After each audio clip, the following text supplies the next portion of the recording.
All right, we're live. What's up, guys? Let's get the iPad opened. It's 1:50 a.m. Oh my gosh, the time goes by. If you sit still and answer 1 or 2 messages, it goes from 1:30 to 1:50 in like a half second. My gosh, man. All right, let's set this stream up. All right, let's see.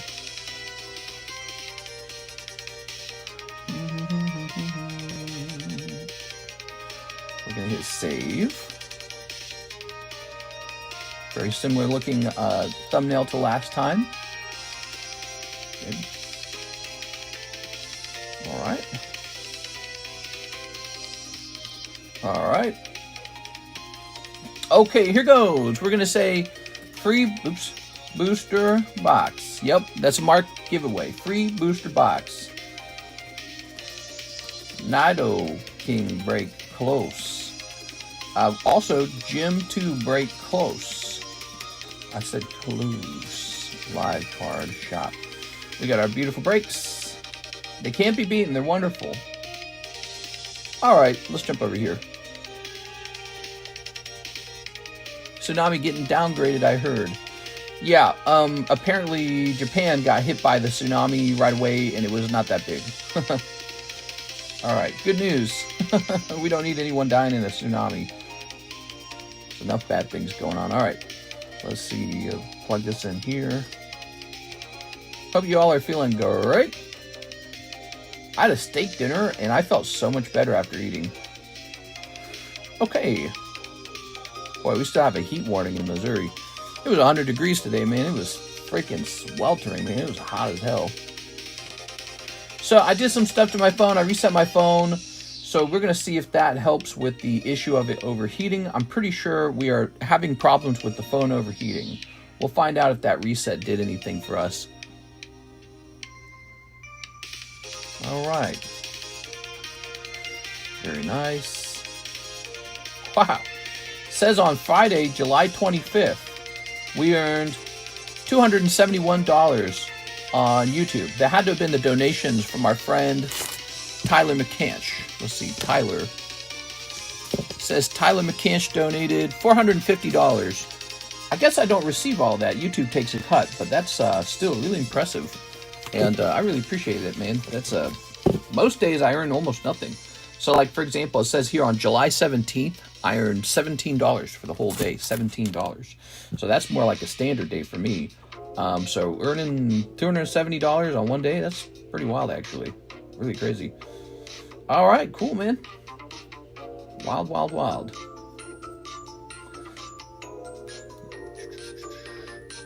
I'm in a great mood, guys. I sold one of my boats, the one I really didn't want. I didn't even have to do it. My wife did it. I mean, I was talking to the person. I got them all excited to come over here and buy it. They came from Oklahoma. They drove over from Oklahoma with the trailer, and they picked it up and all. So, yeah, they bought the boat. I was worried it wasn't even going to run properly. I really was. I was seriously concerned. Let's see.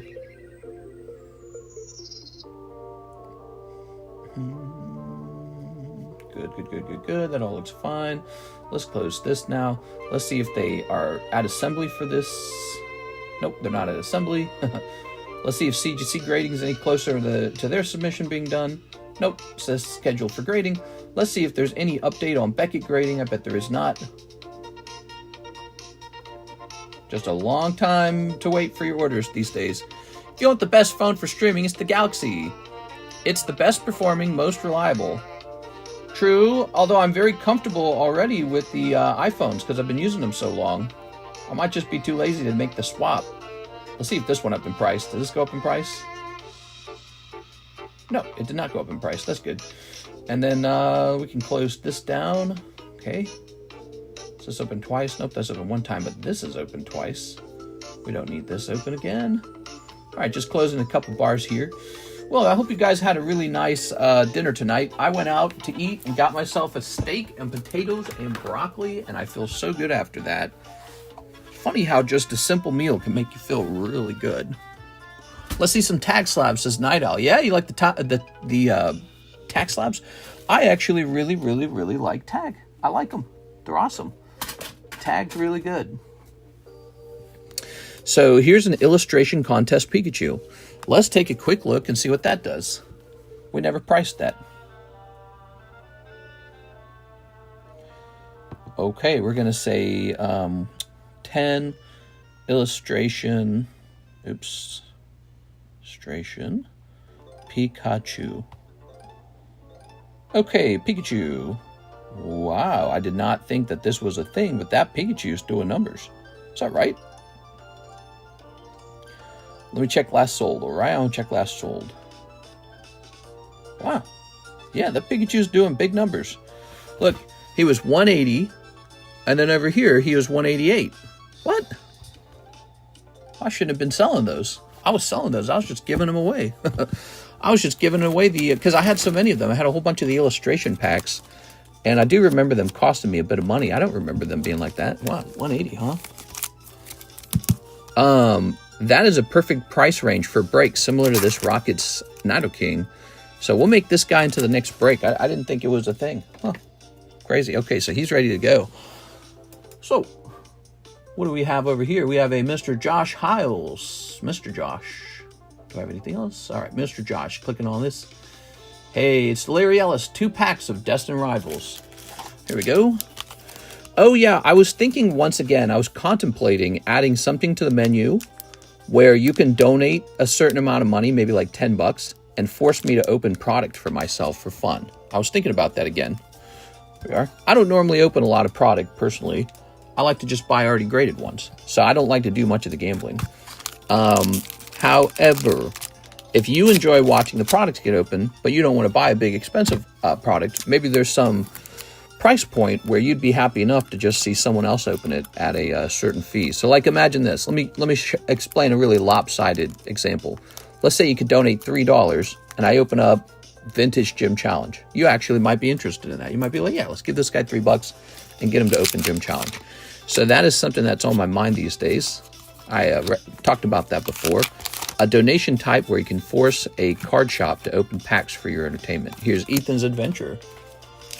Donates $10 to force Mr. to open a base set booster box. Yeah, well, imagine you could actually do that. That would probably satisfy you. You'd be like, I am interested in that. So I guess it would have to be some sort of setup where you want something in particular opened, and I don't want to open it, but there's some cash amount that makes me go, okay, let's do it. Here's Ethan's Adventure. Look at that. Ooh. I'll pay you infinite money to open Hidden Fates. Look at that. Very nice. Hey, what's going, Mr. Isaac Morgan? Nice to meet you. Okay, Larry Ellis picking up an Ethan's Adventure. That's a nice card. How are you all doing today? I hope you guys are having a great day. So Larry Ellis might have a bag. God, I hate this side of the table. This side of the table is so full. There's never any room over here. Wait, is this a break? Look, that's a gym break. So it's a 2-spot break. $35 a spot, Nintendo Game Pack, okay? We actually went through a whole bunch of those earlier, and I think I've shown this off a few times, and no one's jumped into it this time. So maybe it's lost its appeal, or the people who wanted to try for one have already tried for one. Here we are, Larry Ellis. All right. Well, I can't lie to you guys. I love watching gold and silver videos. I don't know. It's got to be inherent to being some kind of Scrooge. I think I'm some kind of pokey Scrooge. But I look at those gold coins and I just want to have them. That's part of my brain that's like Scrooge-like is like, yes, my investments aren't performing as they should have. I don't even care that gold and silver don't do well as investments compared to Pokemon. I just want them, you know. I see the gold and the silver. I get excited for it. There it is. Did the Gym Break Blue MetaZoo pack go off? I believe it has not. This one has not gone off. $22, 1 and 2, MetaZoo. Matthew Hill is ready for a person to come in here and play a game of cards to see who gets to pull the pack. So this is right here. It's ready to go. This is the Kickstarter, guys. And the Mothman from the Kickstarter, I think he sells for about $800, right? Let me see. I know he had sold for $800 very recently, but I think the cheapest buy it now on that card is something like $1,200, which seems about right. There is a Kickstarter. There is a MetaZoo community. There really is. Let's see. Yeah, it looks like the cheapest MetaZoo Mothman is like this guy right here, it looks like. So you could pull him right out of here. It's surprisingly not that hard to pull him, in my opinion. Yeah, you'd be surprised because he's not considered more rare than the rest, I'm pretty sure. It's just a regular loot table. All right, let's see.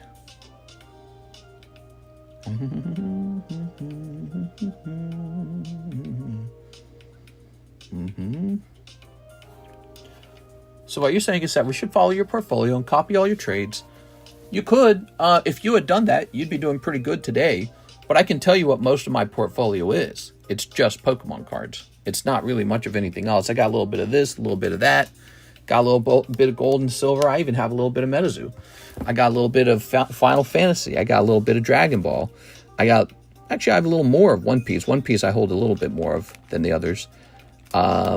I just have a mix of all kinds of things. I've even got some Gundam cards already. I got a chunk of Gundam cards that I stacked up because we got this new Gundam set coming out. I think there'll be a little bit of appreciation for Gundam now. So I bought some vintage Gundam and just set it to the side for later to grade slowly over time. Anyway, so yeah, if you were to copy a lot of my moves, you would have been all right, I think. Sent for the MetaZoo battle. Cool, man. I'll jump into that. Let's finish the waifu slab. Mister wants a pool and fill it with gold. Ah, man, you know, the guy, the McScrooge character in the Disney McScrooge character, he had that vault of gold. Swear to God, I'd get goosebumps from that. Such an amazing moment. He would dive into the pool of gold. It is. All right. So, yes, I like gold. It's very nice looking. Maybe that's it. And it just represents wealth. You can't eat it. You can't drink it. It doesn't make love to you. It just represents wealth. You know, it's kind of interesting.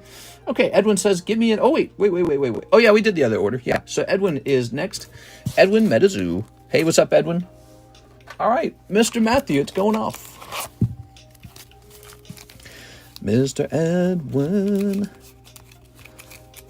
Let's see. Yeah, it'd be great to pull this. It's got to be here, right? You're active. You are in these sometimes, Mr. Edwin, right? No?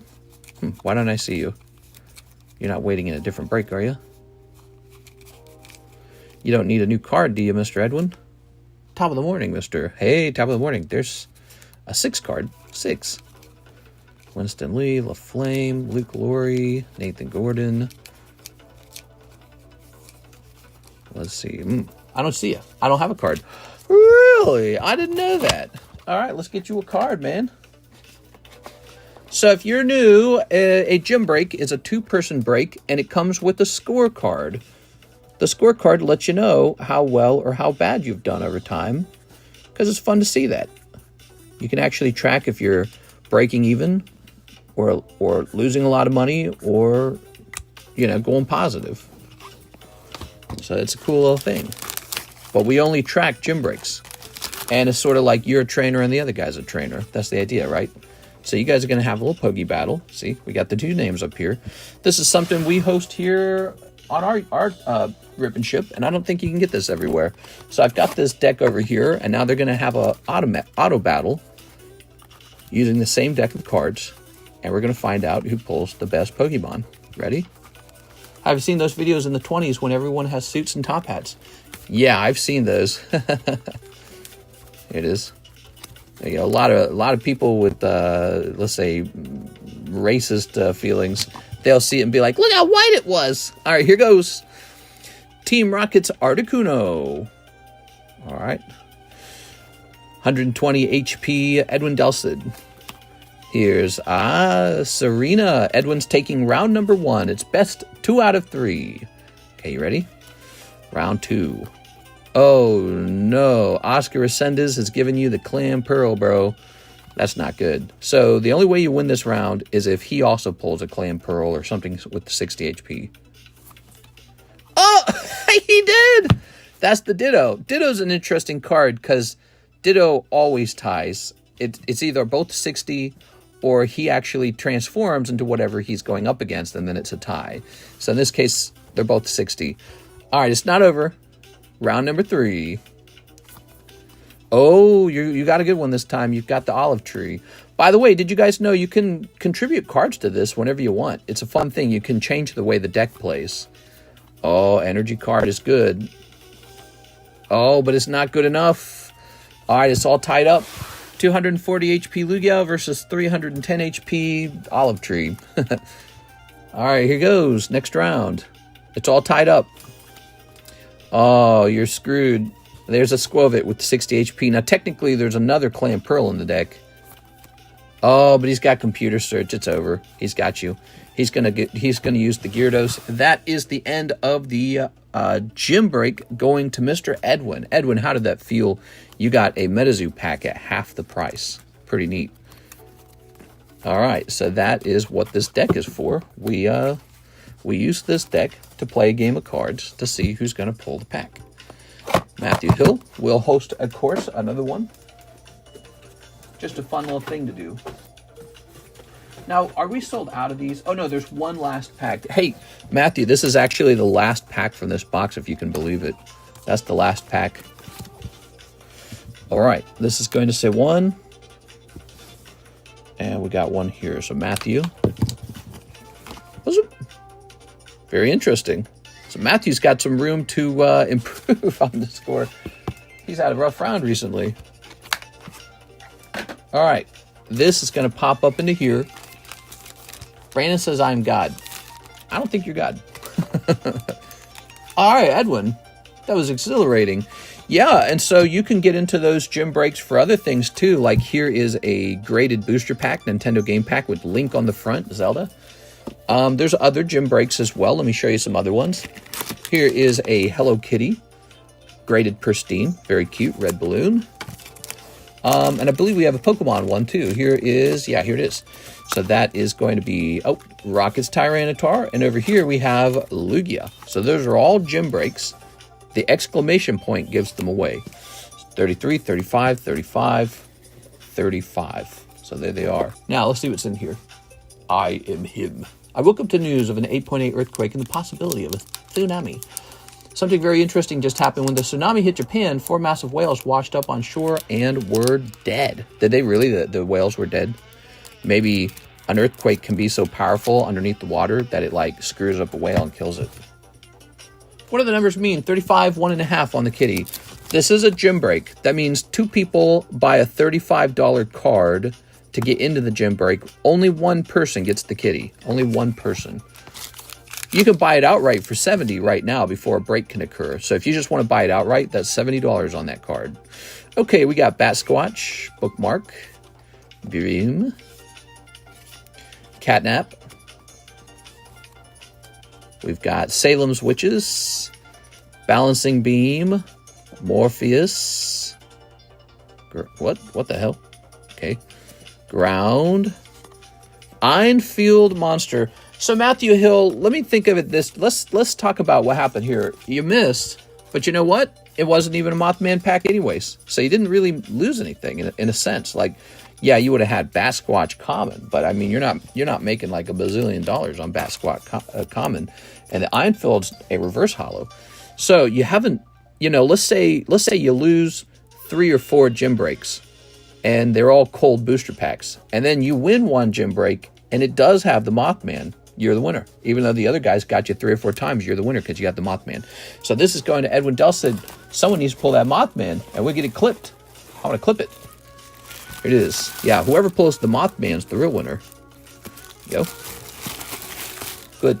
Thank you. 5 spots left on this pack split. So this is a pack split. There's 10 spots in it. 10 out of 10. $59 a spot. Each person gets 1 card from the booster pack.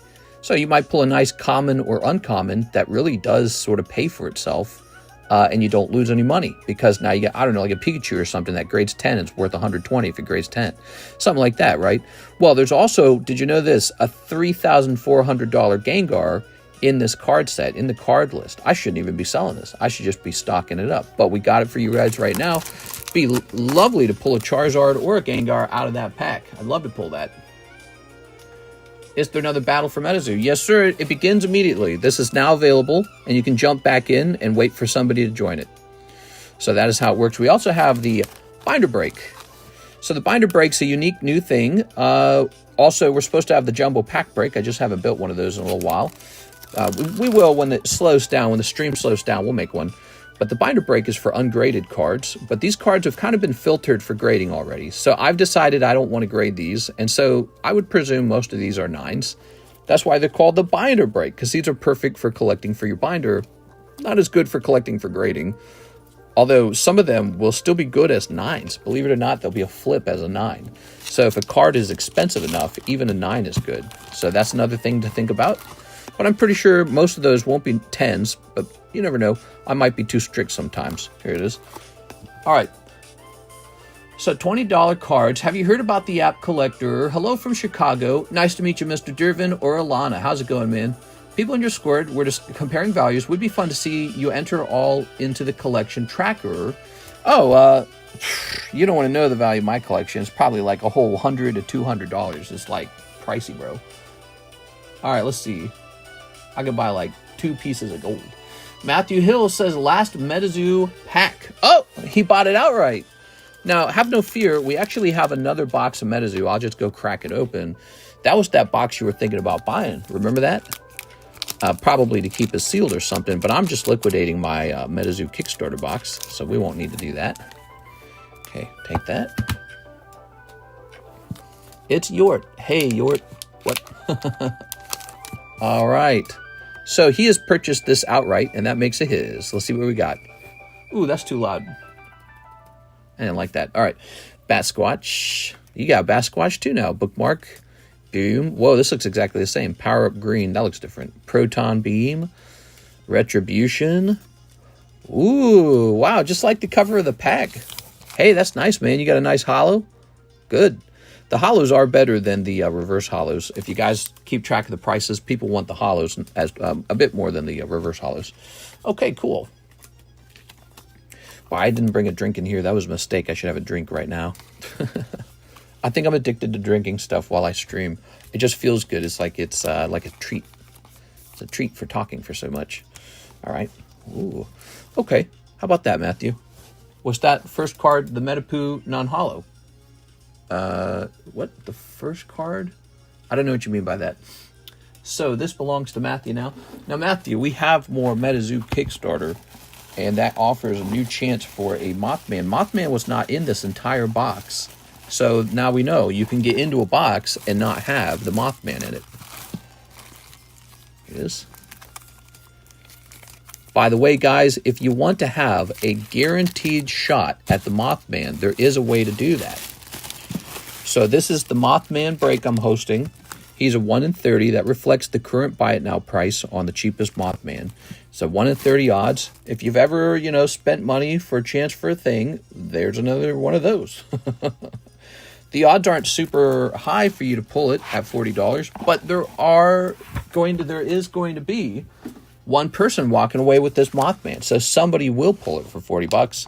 Also, if you are somebody who has no interest in Mothman, but you like valuable breaks, you can tell me to trade it in for store credit, buy it back from you, which I'll be open-minded to. You could also ask me to trade it for silver or gold. If you prefer silver or gold, I can do that. So this could be a break that you enter only because you're interested in being part of any break so that you can do a trade on it. So that is the Mothman break. Now, let me go get a fresh box of Kickstarter MetaZoo.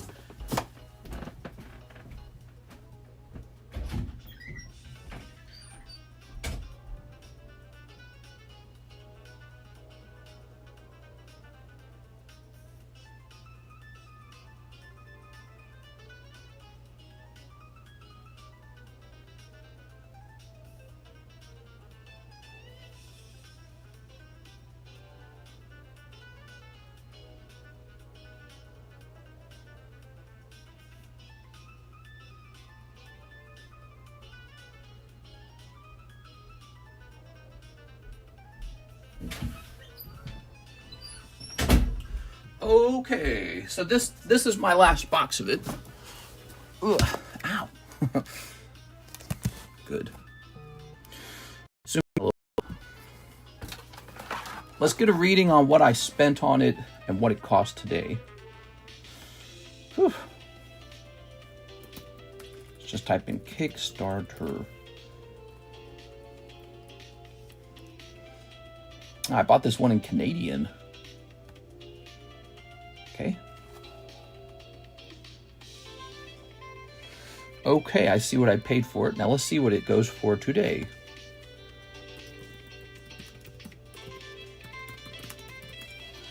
All right. We want the cheapest one.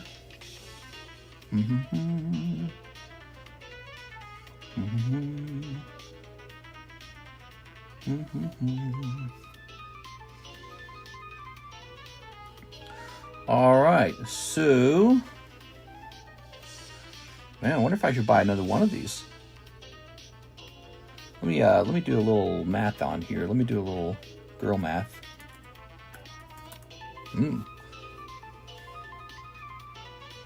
Okay.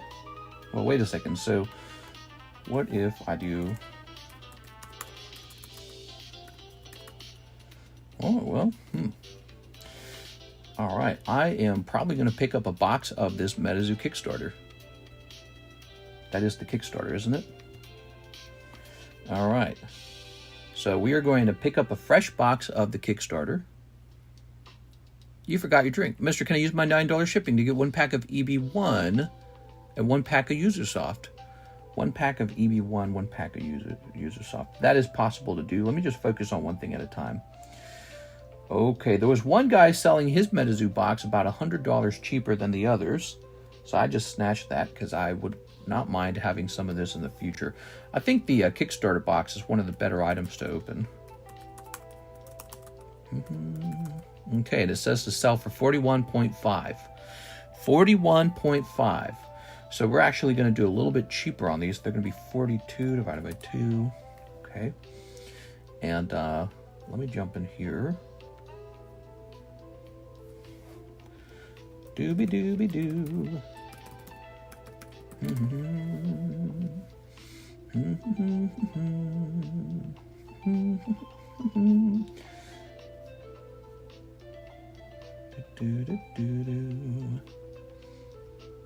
So I bought a variety of the Kickstarter boxes. Looks like I bought 3 of them, and I was paying just about $1,000 for them. Okay, very nice. Okay, we're going to be selling them at $42 a pack, and we'll continue the pack breaks, but they'll actually be cheaper now, right? We were doing $45, which means it was $22 per spot. Now it's going to be $21 per spot. Not a lot cheaper, but it's a little bit cheaper. It's a little bit cheaper. All right, cool. Let's get started. So, if you are a MetaZoo fan, we've got some MetaZoo items. This is a MetaZoo display box, but I've got a new name for it. The name for this today is Piece of Trash. Yes, one more display box. I will be throwing this in the garbage. Ah, yes, more garbage. Off to the landfill you go. Good. Now, here it is.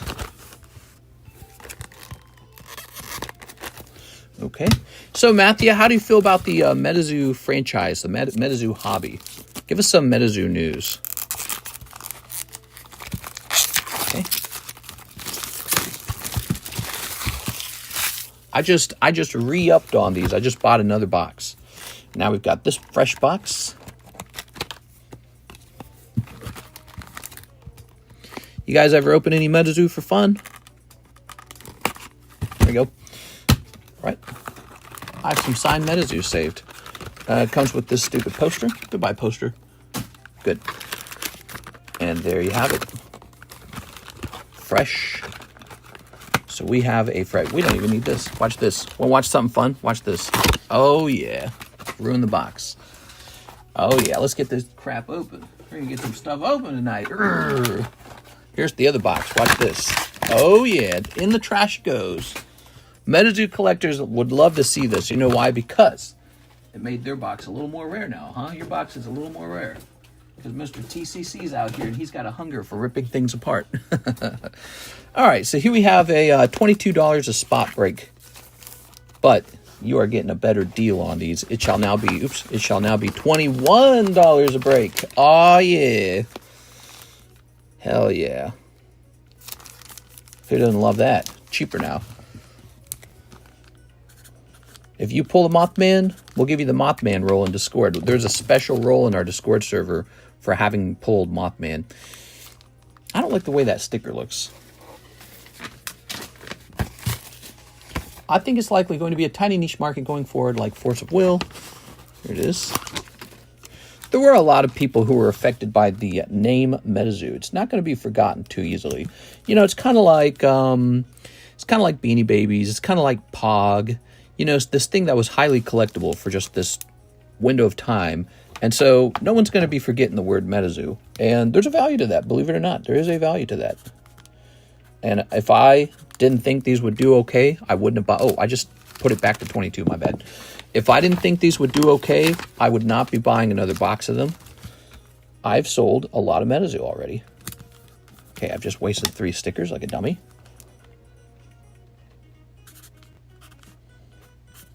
There it is. So if you want a chance to pull that Mothman, get that Mothman roll, jump in there. You can also just buy a pack outright. You don't actually have to participate in a break. I believe the packs will be in the menu. So let's head over to the menu, secret menu. Come on, MetaZoo. Here it is, MetaZoo 2025, $6. Let's reduce that to $5. And then it says Hello Kitty MetaZoo. That's been very popular. We sell through the Hello Kitty MetaZoo. That's $3 a pack. Nightfall First Edition is $2.50. We sold like a box or two of that to Mr. Or might have been 3 boxes to Mr. Hathim. Topps Chrome MetaZoo is at $5. I'll probably just leave that alone. Cryptid First Nation is $8. All right, I need to add Kickstarter. $42. There it is. The Kickstarter, I guess it wasn't on the menu. It is now. So at any time that you want, you can go open up a Kickstarter pack. It's just $42 for a Kickstarter pack from MetaZoo. It sells. It sells. We've sold through a whole box of Kickstarter. Like I said, Hello Kitty's been selling the whole time. And Mr. Thim opened up some of that, you know, Nightfall First Edition. It's like My Little Pony or, you know, some of the other sets I have. It doesn't sell all the time, but it doesn't matter because it sells some of the time. So, you know, it doesn't hurt me to just have some laying around. So we got a fresh box of the MetaZoo coming, guys, and we have this Mothman break, and he's at 41 and 30. Nobody's jumped into that. How shall we work on that Mothman? You think he should be a star card at some point? He'll become a star card at some point. The way the Mothman will work...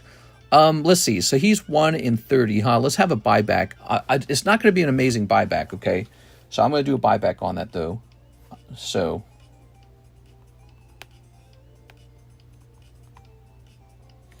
I'm going to offer a buyback of $720 store credit. Let's see. Let's see. How shall we explain that?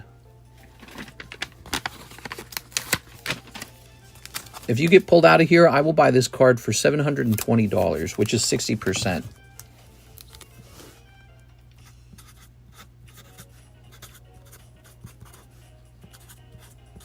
So I'm telling you ahead of time what the purchase price on this is. So you could pull this Mothman for $40 and sell it back to me.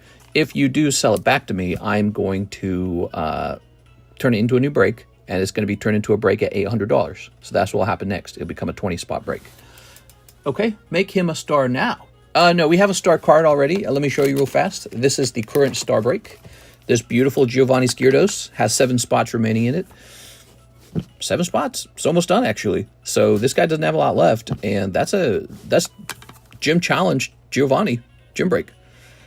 Look at that. Gym Challenge. Beautiful. I'm surprised that this one did not move very fast because I thought this was going to move really fast. Maybe I have nostalgia for it, so I kind of look at it through rose-colored glasses. I don't know. But I really like that card, personally. I've been a big fan of that card for many years, and you guys are not fans of it. Mr. Reen. Is it Reen or Rennie? How do I say it? Reen Castellano. And he says, my name was under Shooter McSweaty, but if I don't have a box anymore, you can... put under Shooter Sama or under my name Reen. Shooter McSweaty. Wow, that must have been a really long time ago because that name is not ringing any bells. That might have been a really old box. So you want to spot in the Nidoking. The Nidoking break is a popular and fast-moving break. This is actually round 2 of the Nidoking, and it's almost done. Yeah, I'm going to bet that your stuff's not here anymore. Might have been from a long time ago. I'm glad you're back, though, man. Glad you are back. That means whatever it is you had, you donated it to me. because you like me so much. We must have been besties or something. You must have been like, man, I want Mr. TCC to have a couple free ones. Okay. Did you guys hear about the Seismitoad card from Shinji? He put a 666 in the background of the card so people think the Pokemon will be in the artwork soon. Nah, that's not going to happen. It is. Okay. There's a 5. So he has 1 spot away. By the way, you can, if you pull any break, you can always offer to try to sell that back to me for store credit or even cash. Or you can, by the way, that's 720 store credit. That's not cash. But you can do whatever you want with it. We have gold. We have giant gold, giant silver coins. We have all kinds of cool things you can trade in for. 666 Pokemon Evil now. What is the Carddass Nikke? Nikke. You're talking about these. Here they are. Carddass is Bandai Namco. See, Carddass, Bandai Namco. They have a card collection series that is called Carddass. And I've been selling a lot of Carddass. I have a lot of vintage Carddass. I actually just received vintage Super Mario Carddass that suddenly popped up in my feed. And I was like, holy, because I always look for that Carddass Mario stuff. And some had popped up in my feed, and I bought some, and then right after that, more popped up. So I'm a big fan of the Carddass Mario. I think that it's a lovely thing to have. Those are going to be 2 cards per pack, and it'll be metallic hollow. It's just sexy girls. That's it. Doesn't have the same rarity system that other sets have. Other sets have a much better defined rarity system. Thank you, Mr. Reen. I love it. Carlos, MetaZoo break. Carlos is back in. Here you go, Carlos. He says, send me into that MetaZoo break. Pavilion is the 666th Pokemon. Oh. All right, Carlos.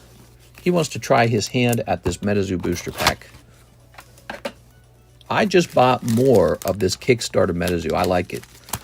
It's exciting to try and pull the top card out of that set. There you go. Thank you so much for the order. We have an order from our friend, Mr. Steven Gonzalez, and he says 6 OP12 Japanese. Okay. You're going to get banned soon. 1, 2, 3, 4, 5, 6. Thank you so much. 6. 6? Like 666? The sign of the beast? All right. Wow, this table is looking glossy, man. Look at these beautiful cards. It's shocking. There we are. Here we are. Good. If you like this Lugia, he's for sale. You can buy both spots. So when you see a gym break like this, not only is it a break, but it's for sale. Lugia is $66 for a reverse hollow 2020 Lugia 10. That's probably a fair price. Could be underpriced. All right. Because if there isn't one of those for sale, you can't find one for sale online. One of the reverse hollows. You ready? I could probably ask $100 for that, and I bet you one day it would sell because it's freaking Lugia. Not a lot of Lugias getting made these days. I don't know what it is. Pokemon just does not make a lot of Lugias. What if Shinji Kanda made a Lugia the way he made a Giratina? That'd be crazy. All right, that guy he's a really good artist. His stuff is unique and cool, man. I don't know about Seismitoad, though. I'm not a Seismitoad fan. I'm more of a Polytoad fan. Seismitoad's cool. He's fun. Lighting weights soon gonna bulk up. Lifting weights. Good, man. That's nice. All right, Steven Gonzalez. Mr. Steven with an ST. Steven. Howdy, y'all. Cool to see. I want a spot in the Gyarados. Okay. Tossing this. Good. Polytoad is fire. He's actually water. Here is Matthew Hill, the other spot in the MetaZoo. Good luck in there, Mr. Matthew Hill. You always have a 50% odds. Let's see how this plays out this time. Maybe it'll play out in your favor. All right. So you've had some tough luck on these, but that's okay. Nobody's taken Mothman from you. And Carlos is 1 and 2. So you're both trying to get a win here to go positive. Ready? Troy says, dang it, mister. I appreciate y'all's support, but I don't need a wrench to help out. Who need a wrench? I have a Carddass Ditto. It says Isaac. I almost called you Isaac. Isaac. It's an interesting way to spell Isaac. It's nice to meet you, Mr. Isaac. How'd you run into our stream, by the way? Recommended by YouTube? All right, you ready? You doing another Nidoking break? Yes, sir. I got another Nidoking break coming up. Boom. We got Eradicate. 90 HP is not the best. It's not the worst. Oh, Ditto. Ditto got pulled again. Now, it would look like Eradicate beats Ditto, but since Ditto's going to lose here, he uses Transform. That's a tie. All right, next round. First round is a tie. Fuecoco, he's cute. He's 80 HP. He actually beats some Pokemon in this deck. Not a lot. Oh, no, energy card. Oh, but he doesn't beat Articuno. Okay, Articuno's going to win. So now, Ceruledge and... oh, man, both rounds going to Mr. Carlos. That's the end of the match. I'm so sorry, Matthew. Matthew, you are not having tons of luck in these. I turn on notifs for your stream, likely subbed on a short. Oh, cool, man. There we go. Yeah, you know what's interesting? I can actually see my data, and the vast majority of people who watch the shorts do not actually watch the stream. They never do. It's like some minuscule number of them will come and check the stream out. But they, you guys like the shorts. Use the short. Okay, there's that. And we will chalk this up. Now, Matthew, you'll have to cross your fingers and hope this is not Mothman, because then it will be annoying if it is. Okay, you ready? But it might not be. And all that matters is if you pull the Mothman, in my opinion. You got to pull the top card. There's two types of Mothmans to pull. Did you know that? The reverse hollow and the hollow. So there's two versions. The hollow, the reverse hollow, I think I saw one for sale for like a ton of money. Can't remember if I saw 400 or 800. I'm trying to remember. Here it is. Might have been 800. Mistress now MetaZoo simp. I'm not a simp. I sell all collectibles. I'll sell all collectibles. Except for Labubu. The Skeletons Lanterns. Wapalusi. White Thang. Alien Astronaut. Crossroads. Dragon's Breath. Einfield Monster. Bloody Ruby. All right, Blood Ruby came out. So, see what I'm saying? You're okay still. He got a Blood Ruby out of this pack. It's still good. Things are all right. Mothman has not been missed. Thank you so much, Mr. Carlos. Let's grab your bag. How fun is that? You guys like seeing that? Those are called gym breaks. They're very entertaining. I think there's a certain entertainment value to them. All right, so what happens next? I actually grab another MetaZoo pack. Come here, MetaZoo. The Blue Oxen is next. Good. So that's just running again. I'm back on Destiny 2. Someone take my PC. I've not been to sleep yet, and I have to leave to work in 1.5 hours. Someone take my PC. Oh, your computer. I thought you meant your personal collection. Like you're giving your cards away? Don't do that. I'm never touching cards again. Just take my cards from me. I'm sorry that you're back on Destiny 2. I'm very sorry. Here we are. We'll pray for you. Freaking Destiny, dude. I try to love Destiny. All right. So I believe Aovix said to lower the price on this card, Electrocuted. And here is Celebi Venusaur coming up. Celebi Venusaur is coming up. We are putting Shaman on the table. We're going to get this card on the table as well, I think. All right, we're going to stop there. So we're going to price 4 new cards on the table here. Now, I think he pulled this from me. I think this might have come from my stuff. There's that Iona 4.5 or 9.5. We're game shaming now. Destiny 2. Ew. They certainly added a lot of stuff to the game. So you got to give them credit for that. They kept working on it. How's this phone feeling? Is it hot? Dude, the phone is super hot. Wow. So I reset the phone. That apparently has not mattered. You guys just let me know how the performance of the stream goes. If it starts getting choppy, we'll figure that out, okay? The phone's overheating while streaming. That is something to figure out. All right. So we're going to say BGS 9.5. And this is going to say Iona's Watrel. I hate apostrophes because I never know if they're listed with or without the apostrophe. So Iona's Watrel today is... put it into buy mode. Okay. So we have this Ionis watch roll right here for $22 and 7.6 shipping. So that's about $31 actually. So we're going to put a $31 price tag on that one. Put an ice cube on the phone. Can I buy all 6 spots in the next Nidoking break? You could. If you wanted to buy it outright that way, you don't have to buy the star spot. So you could do all 5 spots if you wish. That would be 200. Wait, let me look up Nidoking. Has he changed? Is that what happened? Hold on.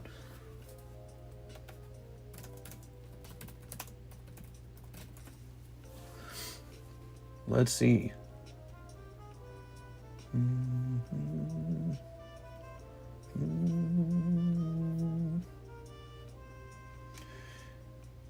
Okay, so we could probably do that. Maybe. He's a good break, huh? This has been popular. Maybe just love the art. All right.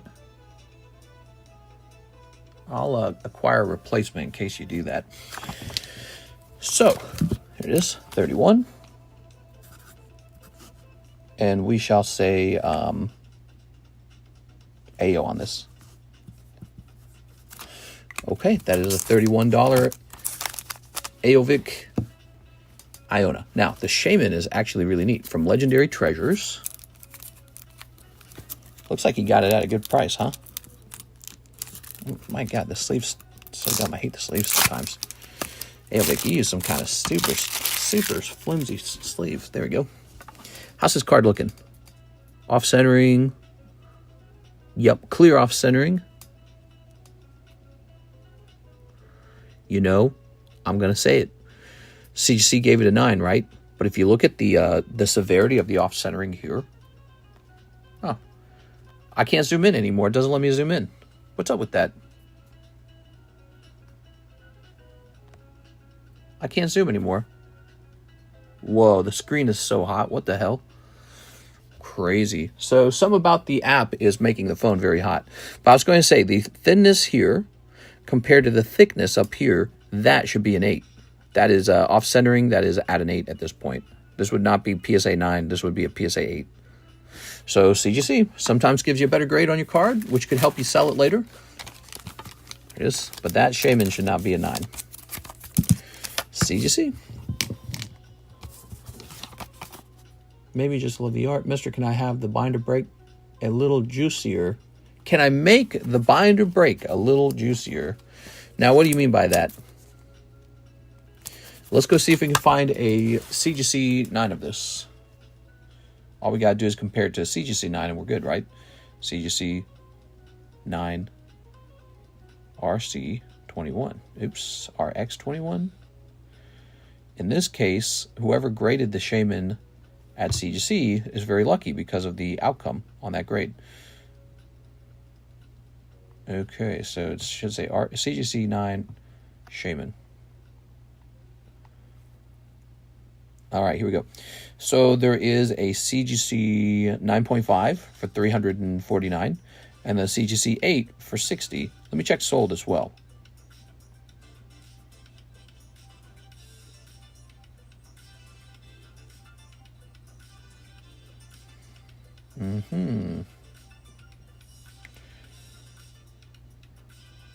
This one just sold for about $55. Wait, can you actually see the number on this?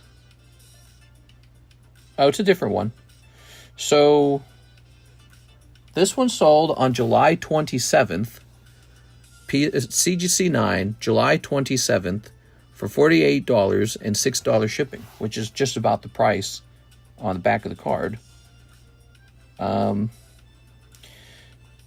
The gap between the 9.5, which is $341, and the last sold is kind of too big. Let me go over here. Let's see what a PSA 9 of this goes for. Because I don't think it would grade PSA 9, but we want to know. All right, let's see. So PSA 9 on this would sell for... Okay, so there is a PSA 9 for sale. And they won about 170 for it. 170, huh? 170. What's a PSA 8 go for? Because I think this is more like a PSA 8, to be honest with you. Because the off-centering is so bad that would not qualify for a 9. Okay, so PSA 8 is about $72. Okay, so it sold for about $55 just about 3 days ago. And PSA 8's about $77. 90? Yeah, I'm thinking something about 92, Aovic. I think that's pretty reasonable. Here you go. That's exactly what I'm thinking. We'll set it at 90. Aovic. Sometimes pricing cards gets really difficult. We want to be fair because when you guys come to this table, we want you to think that the cards are mostly fair. But yeah, we also want to make some money too. You understand that, right? Here we go. We'll make a little bit of money. So here is the Team Up Celebi Venusaur. This one's graded by SGC. Looks very clean. You know, ooh, this is a bit dusty here. So whoever had it last certainly didn't treat it well. But it's looking clean, so that's good. That's nice. A lot of people don't appreciate SGC 10s, but, you know, they're a grading company just like any grading company. So they can be real tough, real tough. Yeah, they don't let stuff slide. Let's take a quick look at what a PSA 10 on this would run.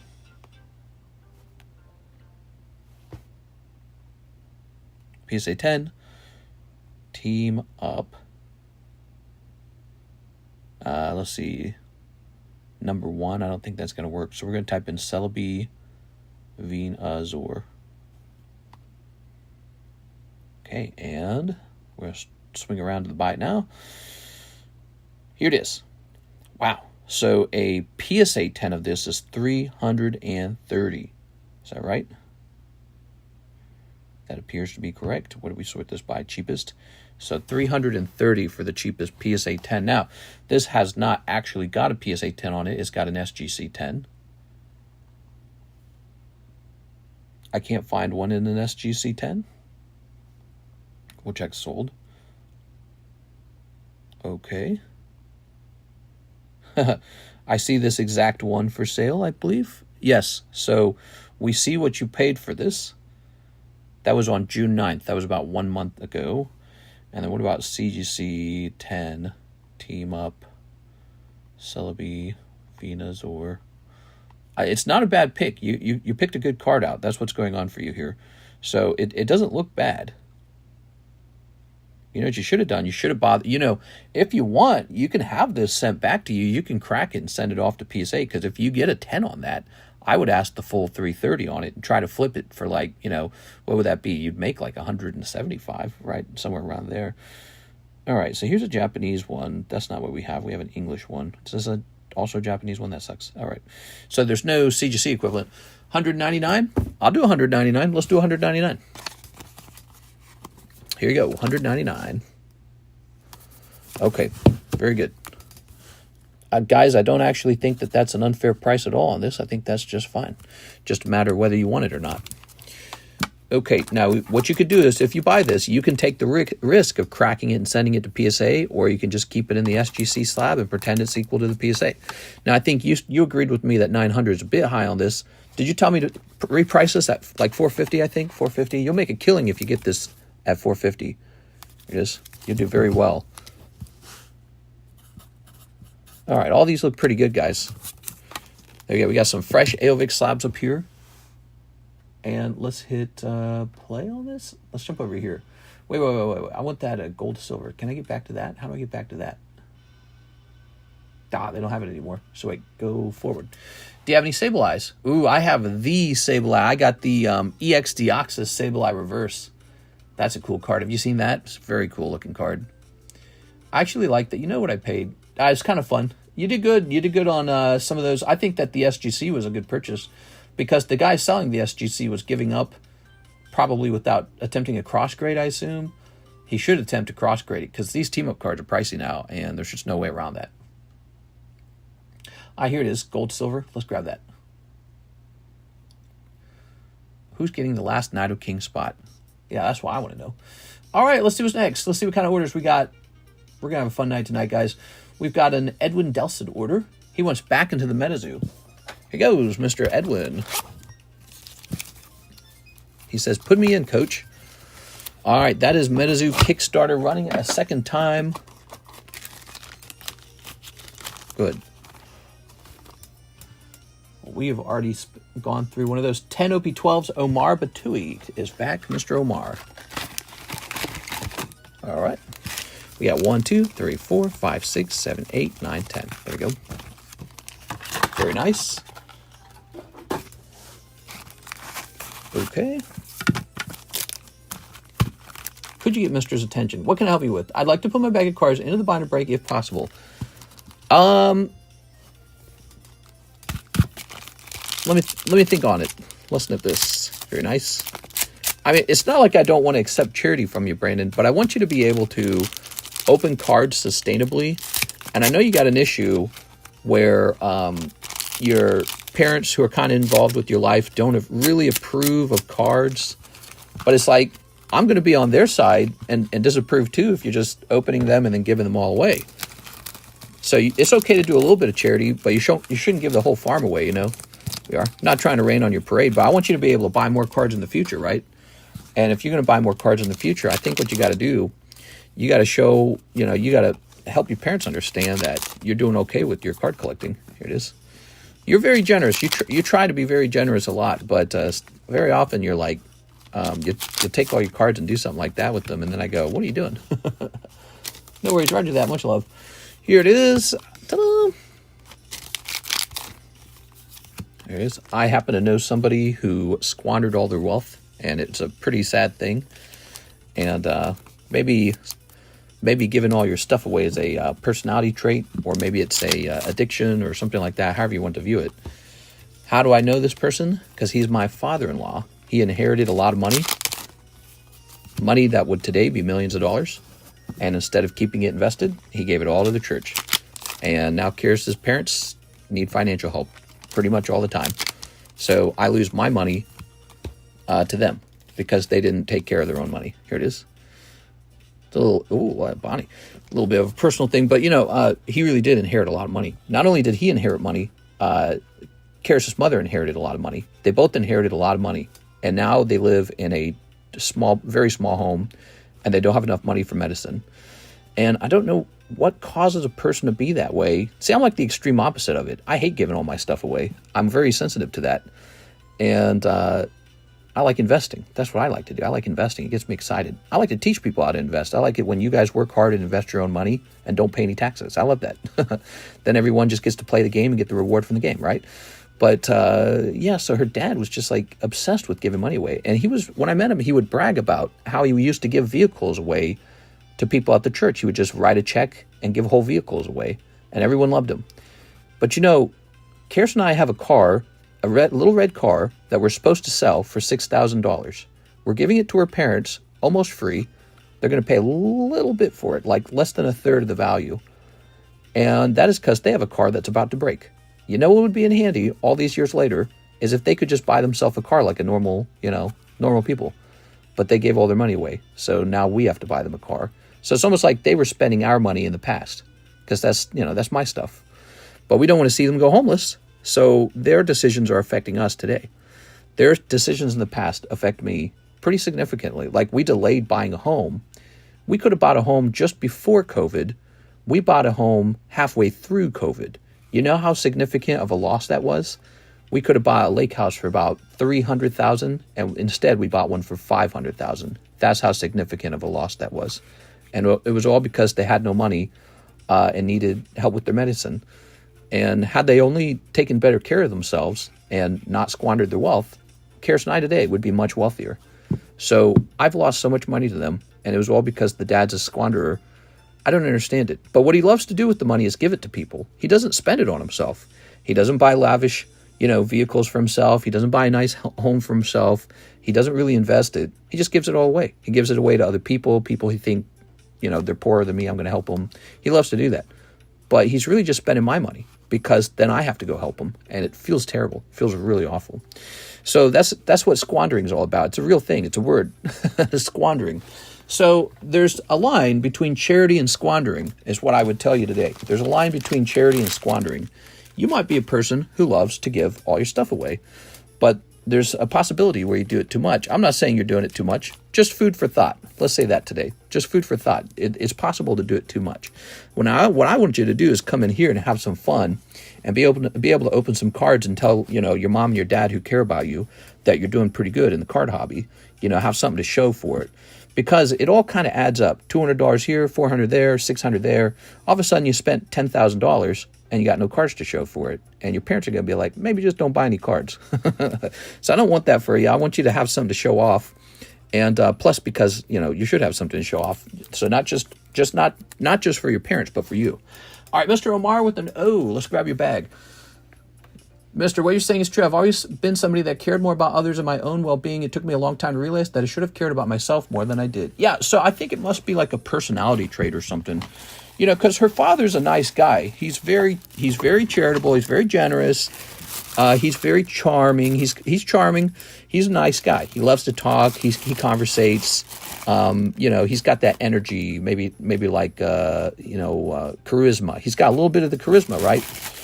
And he loves to give all his money away. But today, we take care of them. They don't know it, but we pay their mortgage. They don't know that. They think that it's a different way than it really is. So we pay their stuff for them.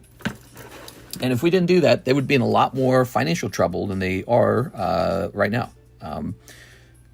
They would certainly be in a lot of financial trouble. In fact, when they got the cancer and we sold their home, the dad wanted all the money from the sale of the home. So we bought the home from them. By the way, if you didn't know that, that's how it worked. The way it worked, we bought the home from them so that we could then immediately take the cash and pay the cash out to them. And then Karis and I sold the home to a real buyer. That's how it was done. They sold the home to us. We turned that into cash, gave it to them in an emergency situation. So they got the cash right away. Because if they didn't do that, it was going to be really, really, really bad. So we were the home buyers.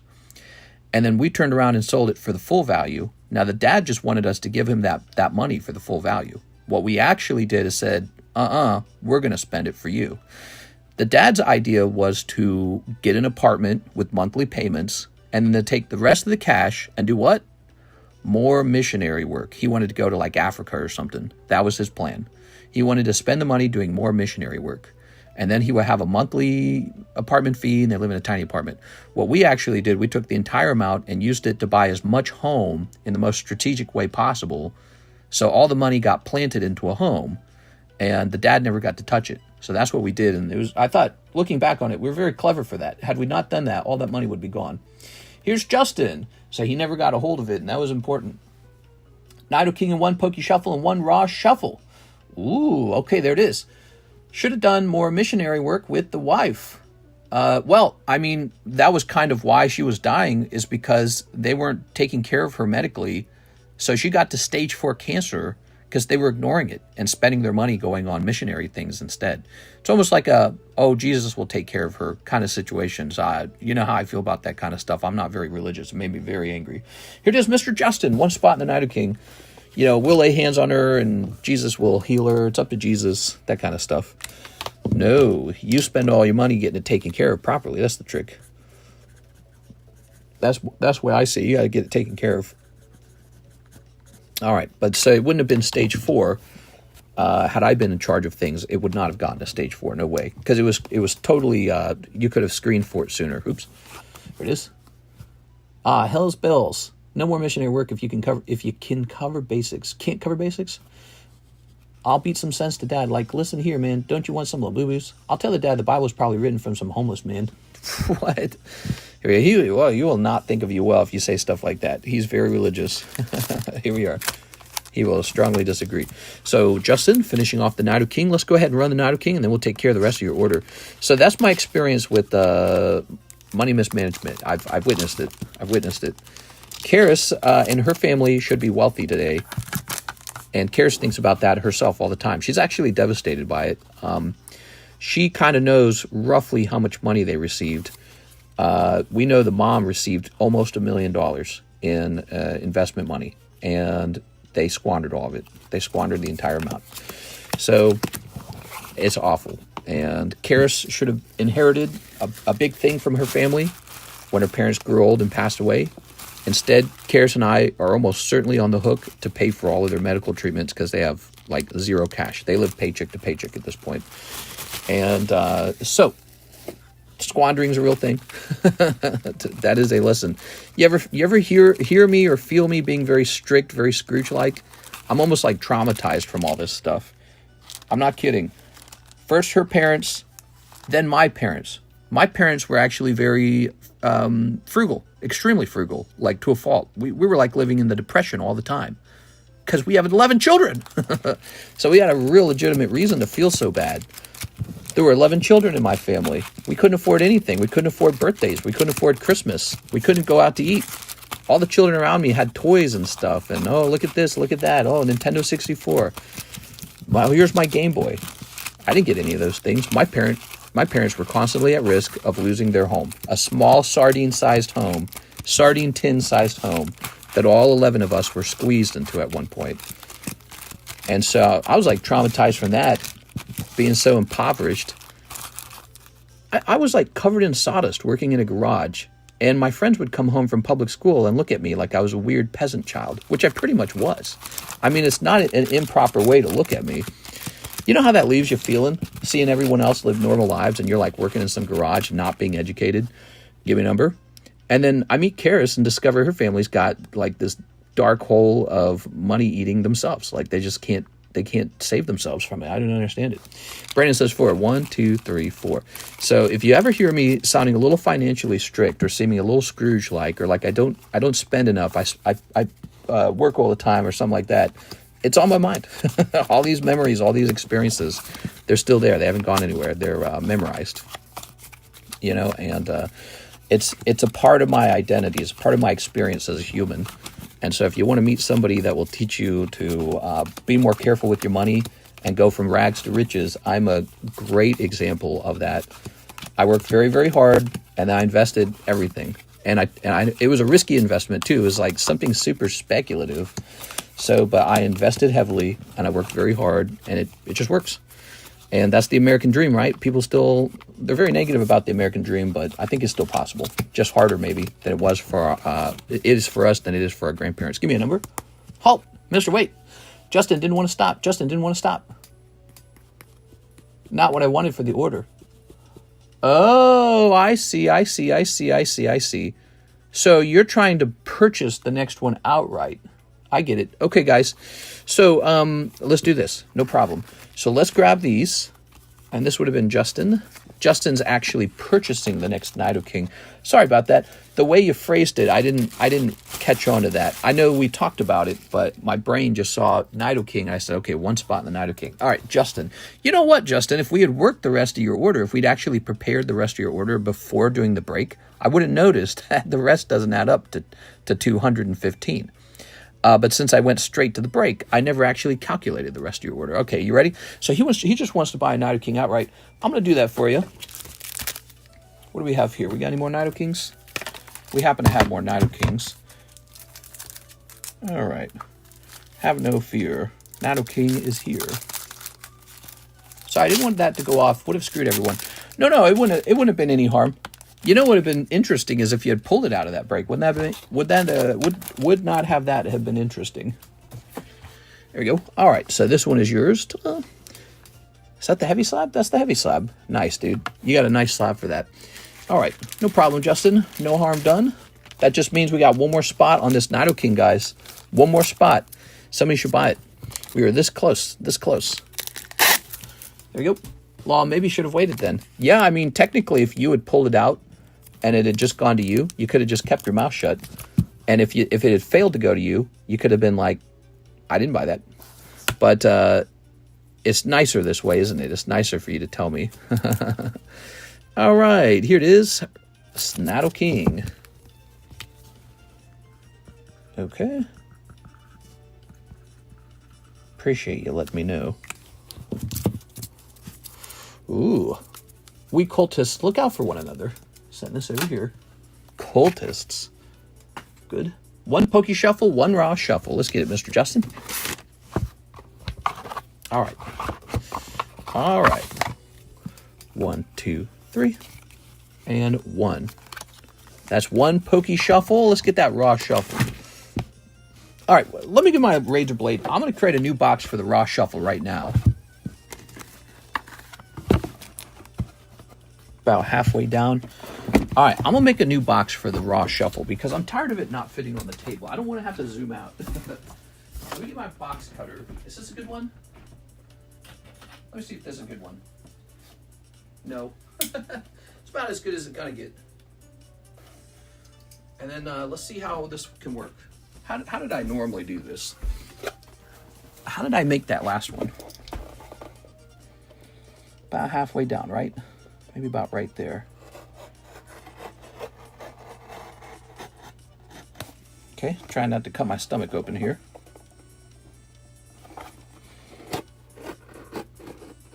Okay. Bring that over here. All right. Bring that over here.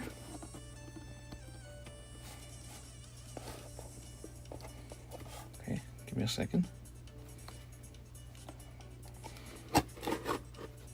I didn't do the best job. It's a bit uneven. All right, let's see.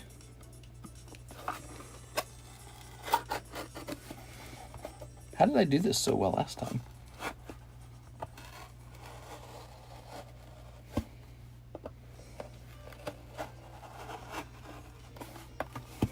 I don't understand how I did this last time. Weird. I'm cutting the box right now, but it feels like I'm going to cut my stomach open doing this. My guts are going to spill out.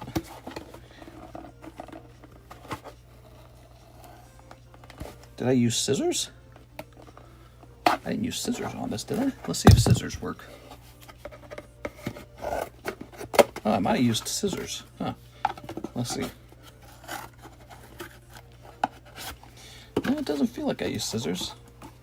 Did I really use razor? Okay, let's see.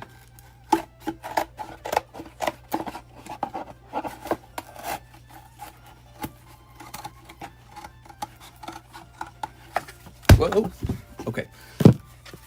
Talk to speech, autocorrect, have a vendetta against me. Someone should edit these streams into shorts. Call it Mr. Slab Battles. This is very cool. You like watching the slab battles?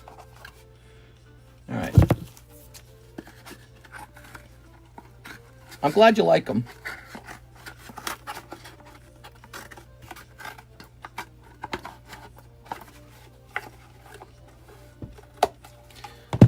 Okay. Whew.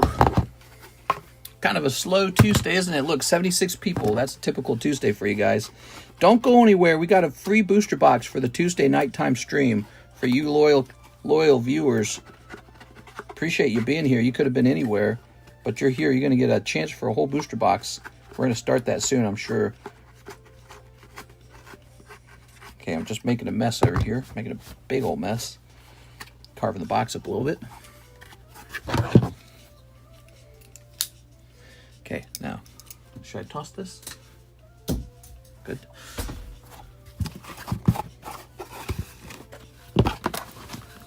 They're pretty similar. Okay. And,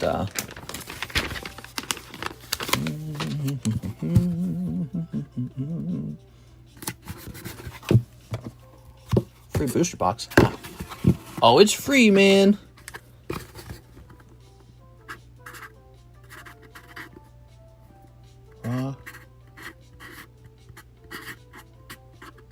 Shuffle. Oh, that came out okay. Okay. Kind of hard to write it. Now, this box is much smaller than the last box. So we should be able to do this.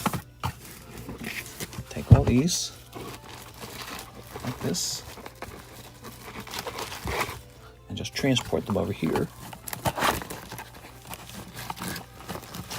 Haha! We have success.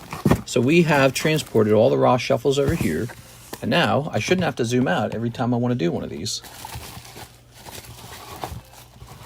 I got all these cards to put into the raw shuffle.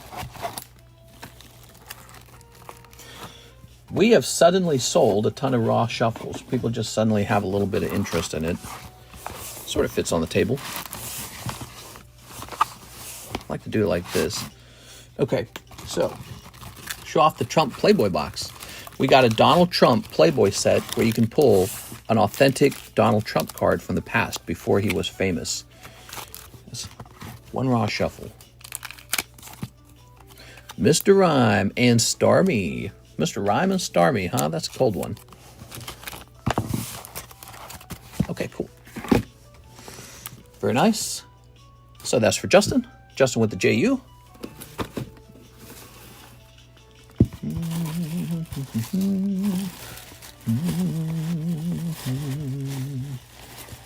Justin Brunch, you don't have a bag, do you? No bag?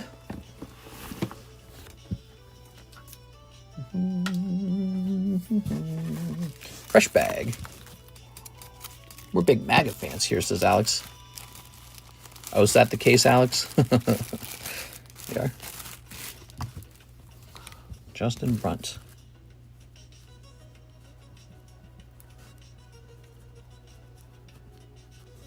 Okay. All right. I don't have a bag. Here we are. Thank you, Mr. Justin. Smack that all on the flow. On the flow? What's the flow? So let's get a rotate going. We got a Adam Pashuis Cartman for 20 bucks. Here's an Adam Pashuis Mega Kamex. Here is a Trafalgar Law break. We got a Star Wars break. And Shuppet. So the Star Wars, let me do some research on this Star Wars. Give me a moment here.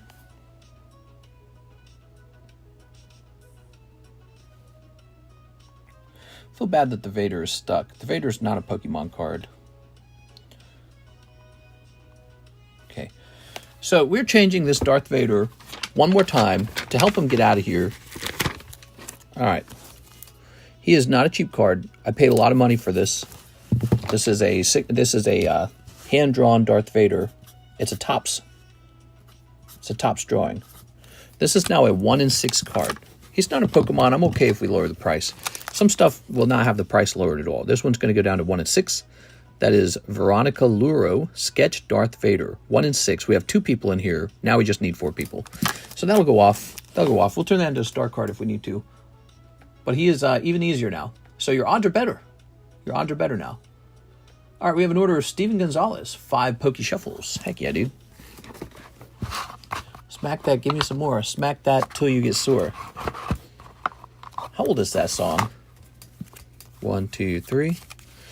1, 2, 3, 4, 5. That's like a early 2000s song. Oh, perfect. Perfectly cold. That's because Janice didn't order these. Mister, put me on. I'm after a T-Tar card, more modern than vintage if possible. Put me on. I'm after a T-Tar card. You're after Tyranitar card. What are you talking about? Speaking of Tyranitar, I just bought another Tyranitar. There's a particular Tyranitar I like. I'm just scooping up a couple of them. Here's our friend Dylan Chan. Break the Nidoking. Dylan Chan taking that last spot. You got it. Who's a Nidoking fan? I'm a Nidoking fan. He's always been pretty cool. He's like Tyranitar before Tyranitar. So let's get back to this. Oh, not this. Oh, shoot. Where'd I put that little baggie? Oh, here it is. Ha-ha. Ha-ha. We got it. Get the sleeping Tyranitar. Oh, he's cool. Yeah, he's all right. Not my favorite, actually. I lie. I don't like him at all. So there we go. Now we certainly have 6 people. 1, 2, 3, 4, 5, 6. I can't see any in the Slabs channel, so I'm wondering if you had one nearby. What, a Tyranitar? No. No, I did not have anything just laying nearby. Here we are. Sadly. Can we see some crazy Tyranitars? Up to chat. Does chat want to see some crazy Tyranitars? Who wants to see some crazy Tyranitars? I like the one that looks like Godzilla in a city. What? I want that one. Dark Tyranitar is my favorite. Actually, now's not a good time to show off that Tyranitar because I got one on the way. I gotta wait for it to show up, and then I'll show it off. A branch fell on a Google engineer and she died right away. Can I get a number? Wait, like a tree? I saw one where a tree killed the driver. A branch fell. That's crazy. 1, 2. All right, there's a Tyranitar I can't show off yet because I'm about to get another one, and I want it to be more exciting, so I want to have them all there, and then I show them all off at the same time.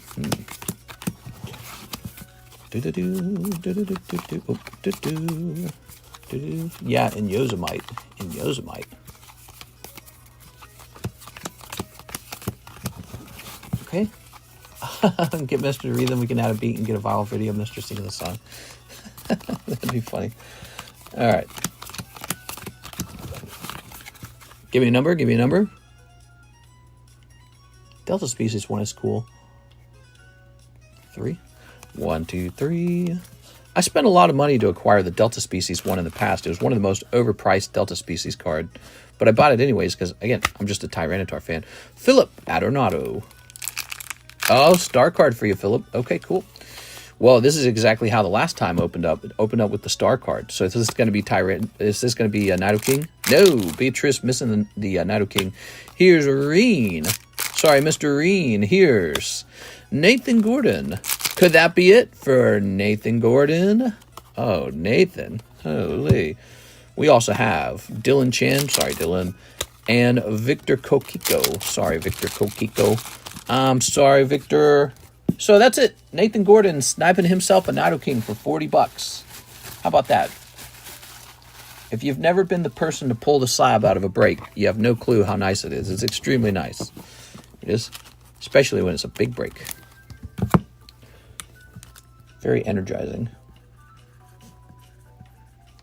Nathan Gordon. There it is. All yours. Ta-da! And tossing this. Now, Philip Adornato, he gets moved to the Star Break, which is really a nice one this time. You're very lucky, Philip. You're getting moved right into this guy. That's a nice break right there. This guy right here, the Giovanni. No problem getting moved into a Giovanni Gyarados, is there? That is nice. Giovanni Gyarados, now up to 7 out of 13, is more than halfway done. Okay, 7 out of 13. That is now done. Okay. Oops. All right, fix that for a second. All right.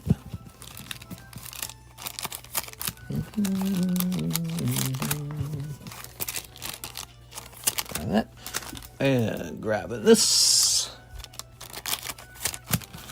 Mister, you need to change the Ancient Origins booster box break from 200 to 250. Oh, yeah, I did that on the paper, but not in the menu, huh? Good catch.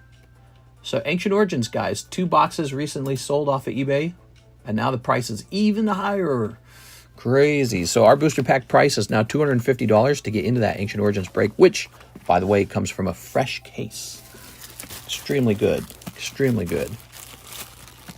Thank you, everyone, for participating. Is Tammy here? Is Tammy here? If Tammy's not here, I'm going to have to make a link up here in the Breaks channel. Current Breaks, Breaks History. Looks like she's not here, but I'm here. So we're going to say Nidoking round 2. All right. So Omar Batui is taken care of. Dylan Chan is taken care of. Thank you, Dylan Chan. Sorry for your sacrifice, Dylan Chan.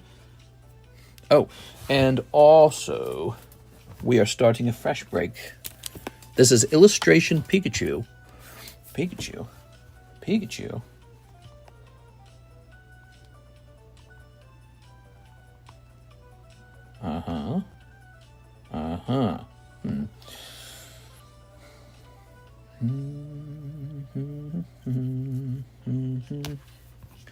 So, Turned out this card was kind of pricey. Thinking about the number of spots in here, I'm gonna round down on this one. It's gonna be a total of 6 spots plus 1 more for the star spot. So this one shall be 40. 1 in 7 star spot. All right, there it is. That is an Illustrator Pikachu card, apparently expensive and desirable. I did not know that.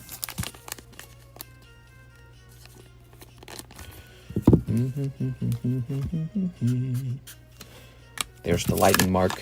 That is the lightning break because it's very short. It's a very short break. Those primal cards are house down payment money. Primal cards. Yeah, some cards are crazy. Really expensive. Here's Matthew Hill back into the MetaZoo. Okay, you got it. Back into the MetaZoo. Good luck in there, Mr. Matthew. No Mothman has been pulled. There's still hope. You could have like 20 losses. Oh, that's the end of the... okay, so that's going off right now. Duh, Edwin was in here. Here goes, guys. Yes, you have missed some packs, and they would have been nice, but it's all right, because Mothman has not been pulled, and he's the real chase. He's like significantly way better than the rest.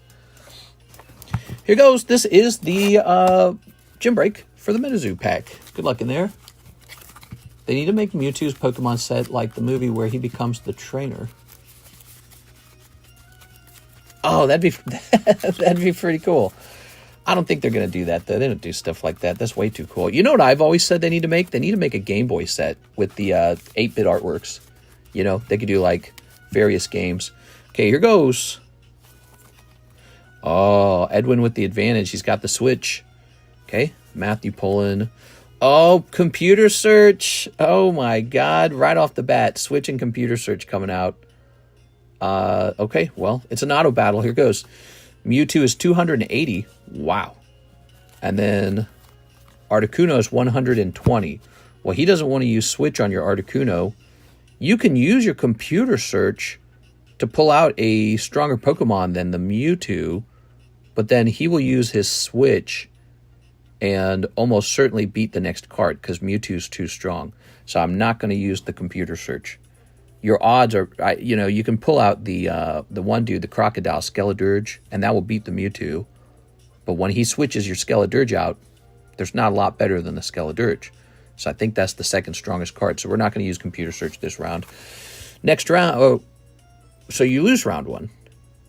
You lose round one, right? Yeah, Matthew, you lose round one.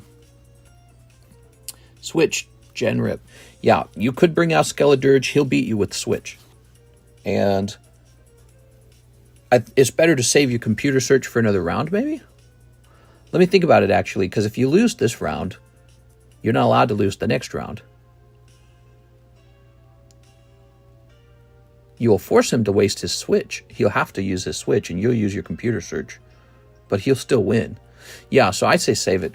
All right, here goes. Okay, energy card on round 2.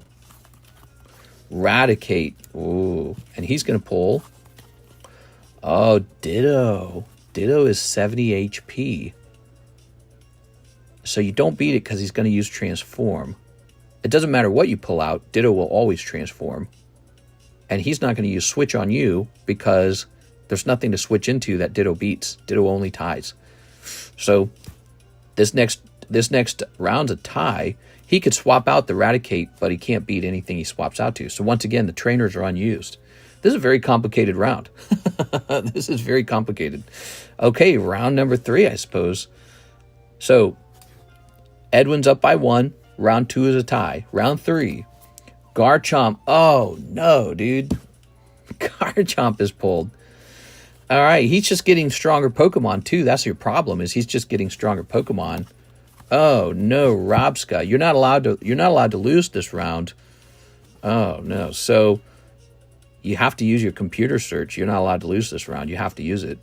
All right. So let's grab Skeledirge out.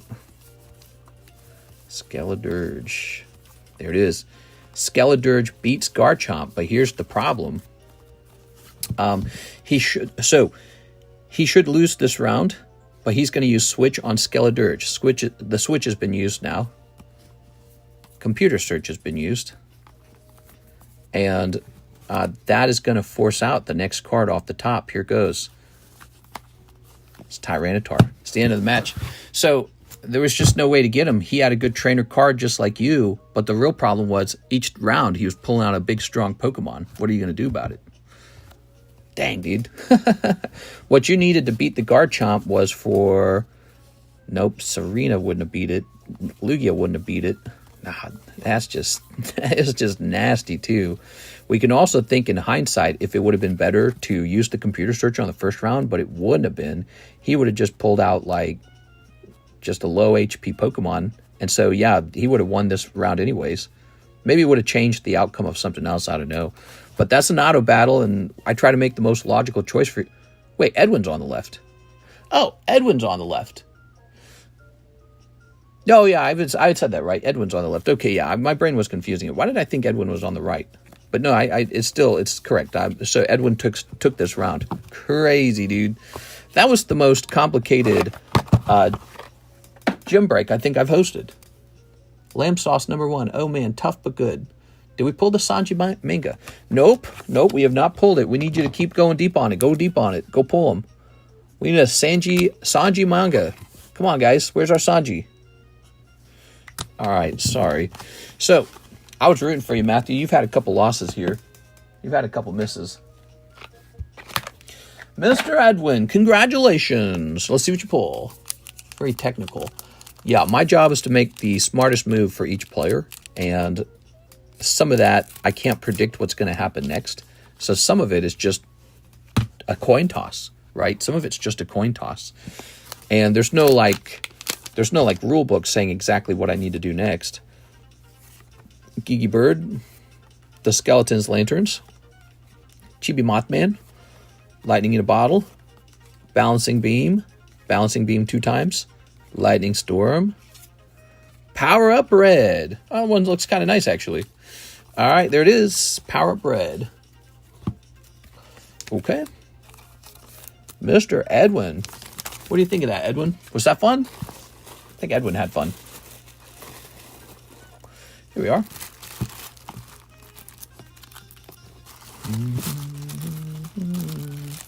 Ta-da! But no Mothman in the end. No Mothman. Again, the Mothman's the big card. Big man Mothman. Isn't that a Mothman? It's like a Mothman, but it's more like a trainer card. So it's a trainer card. We're looking for the Mothman. Maybe this pack has it. There it is. Good. All right, we have an order of Francisco Cruz. 100 toward my Slabaway. Ho ho, you got it, Francisco. Heck yeah, dude. Mr. Francisco. How late are we into this? An hour and 30 minutes. Okay, we're an hour and 30 in. Okay. Ah, that's it. That's the end of your Slabaway. You had what? A PSA 10 Dark Tyranitar Japanese from June. Okay, let's see if we can find that in here.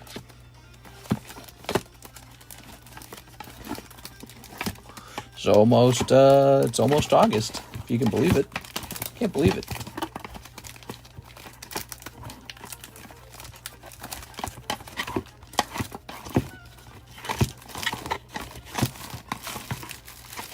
Let's see.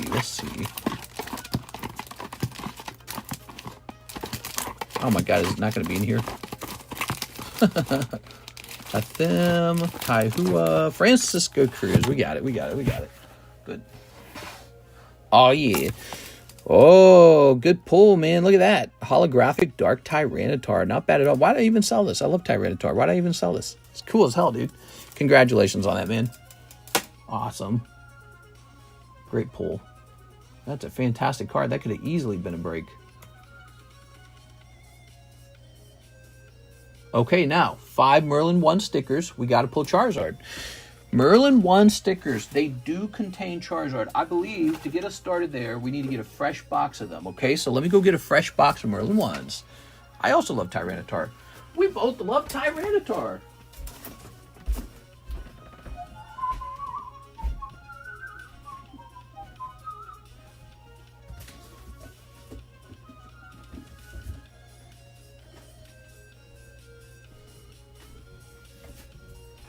So this is a 100% fresh Merlin box.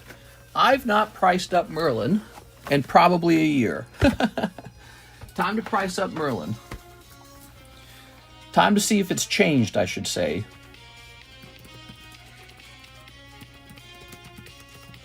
Pokemon Merlin has a holographic Gengar in it.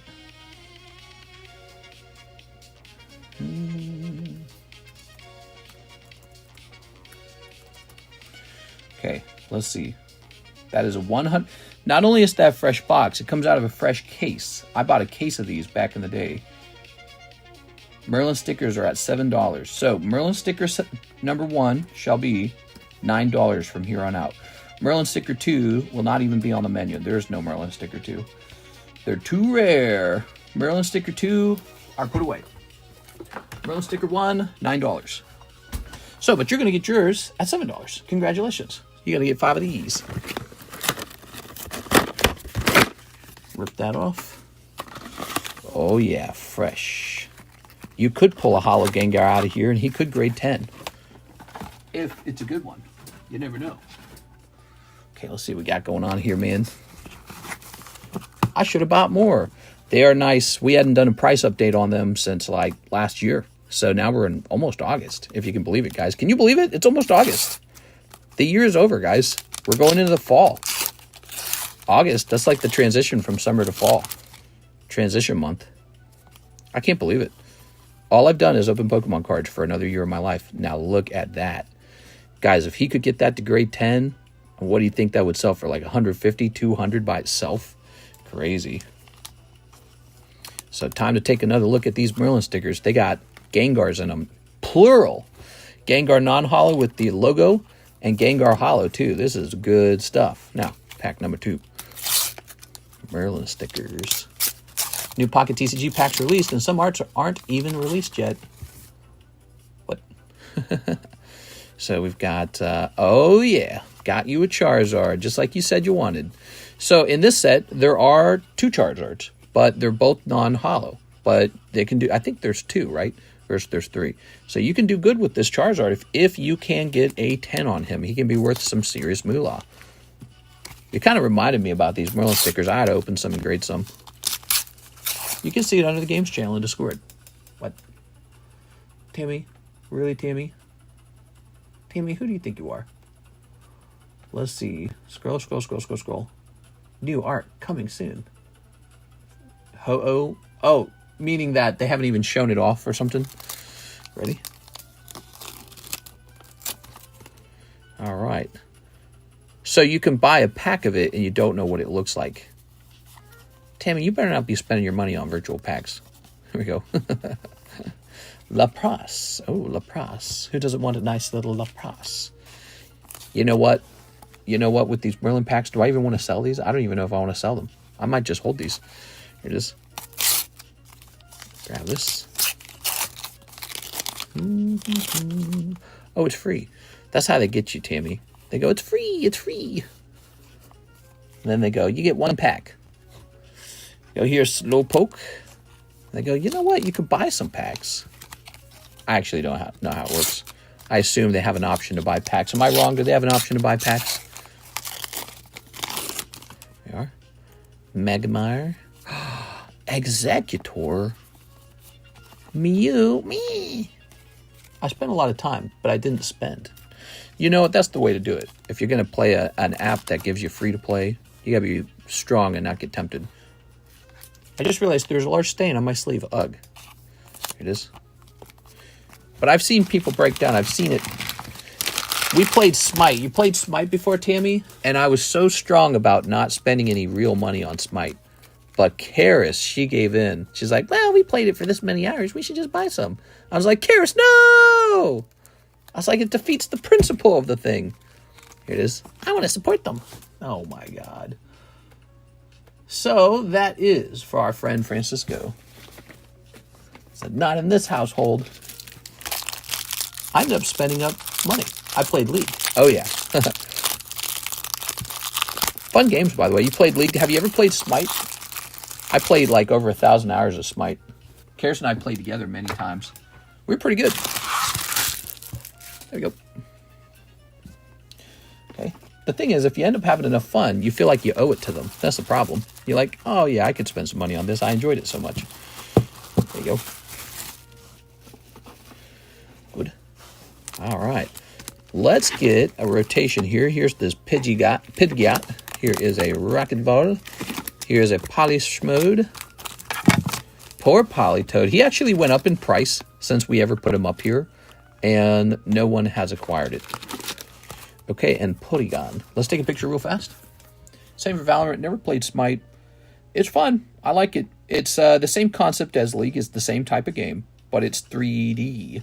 Karis has played a lot of League, and she's played a lot of Smite. She actually prefers Smite because it's like, it's more video gamey-ish. Hard to describe what I mean there, but what I mean is League is more 2D, you know, it's like a playing board, where Smite is like you actually run a character around.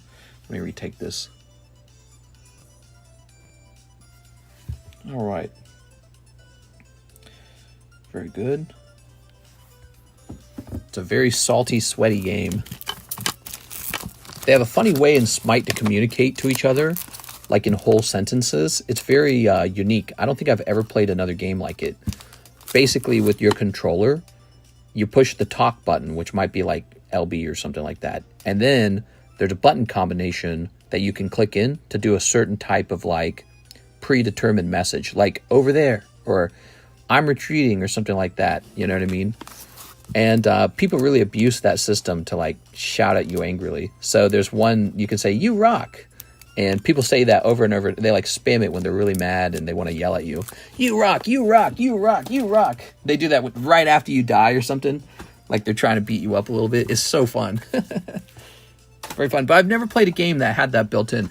Like, so for example, is there a non-holo version of that Pidgeotto? Yeah, well there is, but I don't think I have one for sale, if that's what you mean. But so, you know, I'm playing Night Rain, Elden Ring Night Rain. And one of the biggest things that would improve that game is if you could quickly communicate without microphones. But there's no way to communicate. And I think back all the time to Smite with its little advanced, you know, communication features, and I miss it. I miss it. It was almost a skill to memorize, like, you know, to memorize all of the things you could say. Like if you had a good teammate, they knew all of the predetermined conversations you could open up. And it could be like, I'm going to center lane, fire giant, or something like that. You know what I mean? It would be like this. You'd have to click LBAAYYBX or something like that. You know what I mean? And then you'd get into this really specific text. Oh, they do that with like pings in games. Yeah, exactly. So it's like pinging your teammate, but in a really complex way where you can memorize these like button codes. And if you memorize them, you can almost have like a perfect conversation as if you're on a headphone about what needs to happen next in the game. So it was like a skill to know all of those. And it made you a very valuable teammate to communicate so well. Yeah. Of course, real gamers would just put on a headset, but, you know, when you're playing with randoms, no one wants to do that. Mr. Israel Rodriguez, 3 Carddass Disney packs. Carddass Disney. Wow, we haven't had an order for that in a little while. Here we go. Mr. Israel Rodriguez. Haha. So here they are. You want the Steamboat Willie card. They feature it right on the front of the pack. It's actually pretty valuable if you pull that one. It's also not extremely hard to pull either, so it's kind of interesting people don't open more of this. It's more like with Carddass runs the same way. Most sets, the way they do rare cards is you got to open like a whole booster box, one card is good. This set doesn't do that at all. It's more like there's 150 cards in the set and it just goes in a loop. So you get 2 cards, and it's one of those 150 cards. So there's no common uncommons, there's no rares, but there's clearly an artwork that everyone prefers, so that becomes the rare. And it shows up every 150 cards. So that's how this will work. So we got a little Bambi card coming out. Kind of ugly, actually. Okay. Here's Pixar and Stitch. It's kind of cool. I like that artwork. I forgot about Steamboat Willie. Wonder if it's went down any. He sure did. The Weiss Steamboat Willie went way down, but he's not cheap now either. He's still expensive. And here's a Captain Marvel card, very fancy. So these are the Carddass Disney cards. They've made me a little bit of money. I don't make much money on these. We've sold a lot of them over time, but nobody's opened them in a little while. Disney cards are not going crazy for me. Let's just say that. Oh man, my arm is so sore. What is going on? Is that from lifting? It is. Weird. I don't see why that part of my arm would be so sore. I forgot about Steamboat Willie. I played LOL a lot. Yes. Karis's brother. She's got a brother. He plays it too much. He needs to get off the video games a little bit. When I met him for the first time, he was a kind of a nerdy guy who liked video games. And I didn't think much of it. And now we're in the future, and I'm like, you got to take a break. Here's Winston Lee. 1 Black Bolt. And 15 to Slabaway. You got it, Mr. Winston. 15 to Slabaway. Yes, I'm warning you guys, August is the slab repo month. And be sure you're up to date on your slab, okay? Halfway paid off at the halfway point, 3 months. Make any kind of payment on it. Any kind of payment. And Just letting you guys know that. You're looking like you're fine. You're ahead of schedule, Winston. You're doing good. Now, 1 black bolt. Just letting people know that, because I always feel bad when I actually do a repo, but that's the agreement. That's the way it's got to be. Here it is. Dragonite's new type is autism. Yeah. Whoa, it's the autism type. There it is. All right. They have made Dragonite mentally challenged. Best thing to hear was rage quit. How do repos work? Oh, so we are talking about our service. It's a service called Slabaway, where you can essentially reserve a slab for 6 months. There's a little fee for that. It's a $20 fee to reserve it for 6 months. And you need to pay it down in 6 months. If you don't pay it down, I take it back. Here it is. So that's what it is. All right. Ready? Sometimes when I take it back, you lose some money. Like if the card went down in value. Here it is. All right. Kyurem. But you always lose some money. You lose the initial $20. And if you have to cancel, you lose 20 more. So you lose a total of $40. Pretty punishing, because I want you to just pay off the card. Here it is. You stole it from me. You stole the card for a half year from me. I could have sold it and had cash for 6 months, but you had it. Okay, Winston. Lovely Winston. Winston, will I be able to find your bag? That is the question. You've got a bag, right? He has a bag. You excited for duos in Night Rain? Not really. I like 3 people. It's fun. I think 3 people is fun.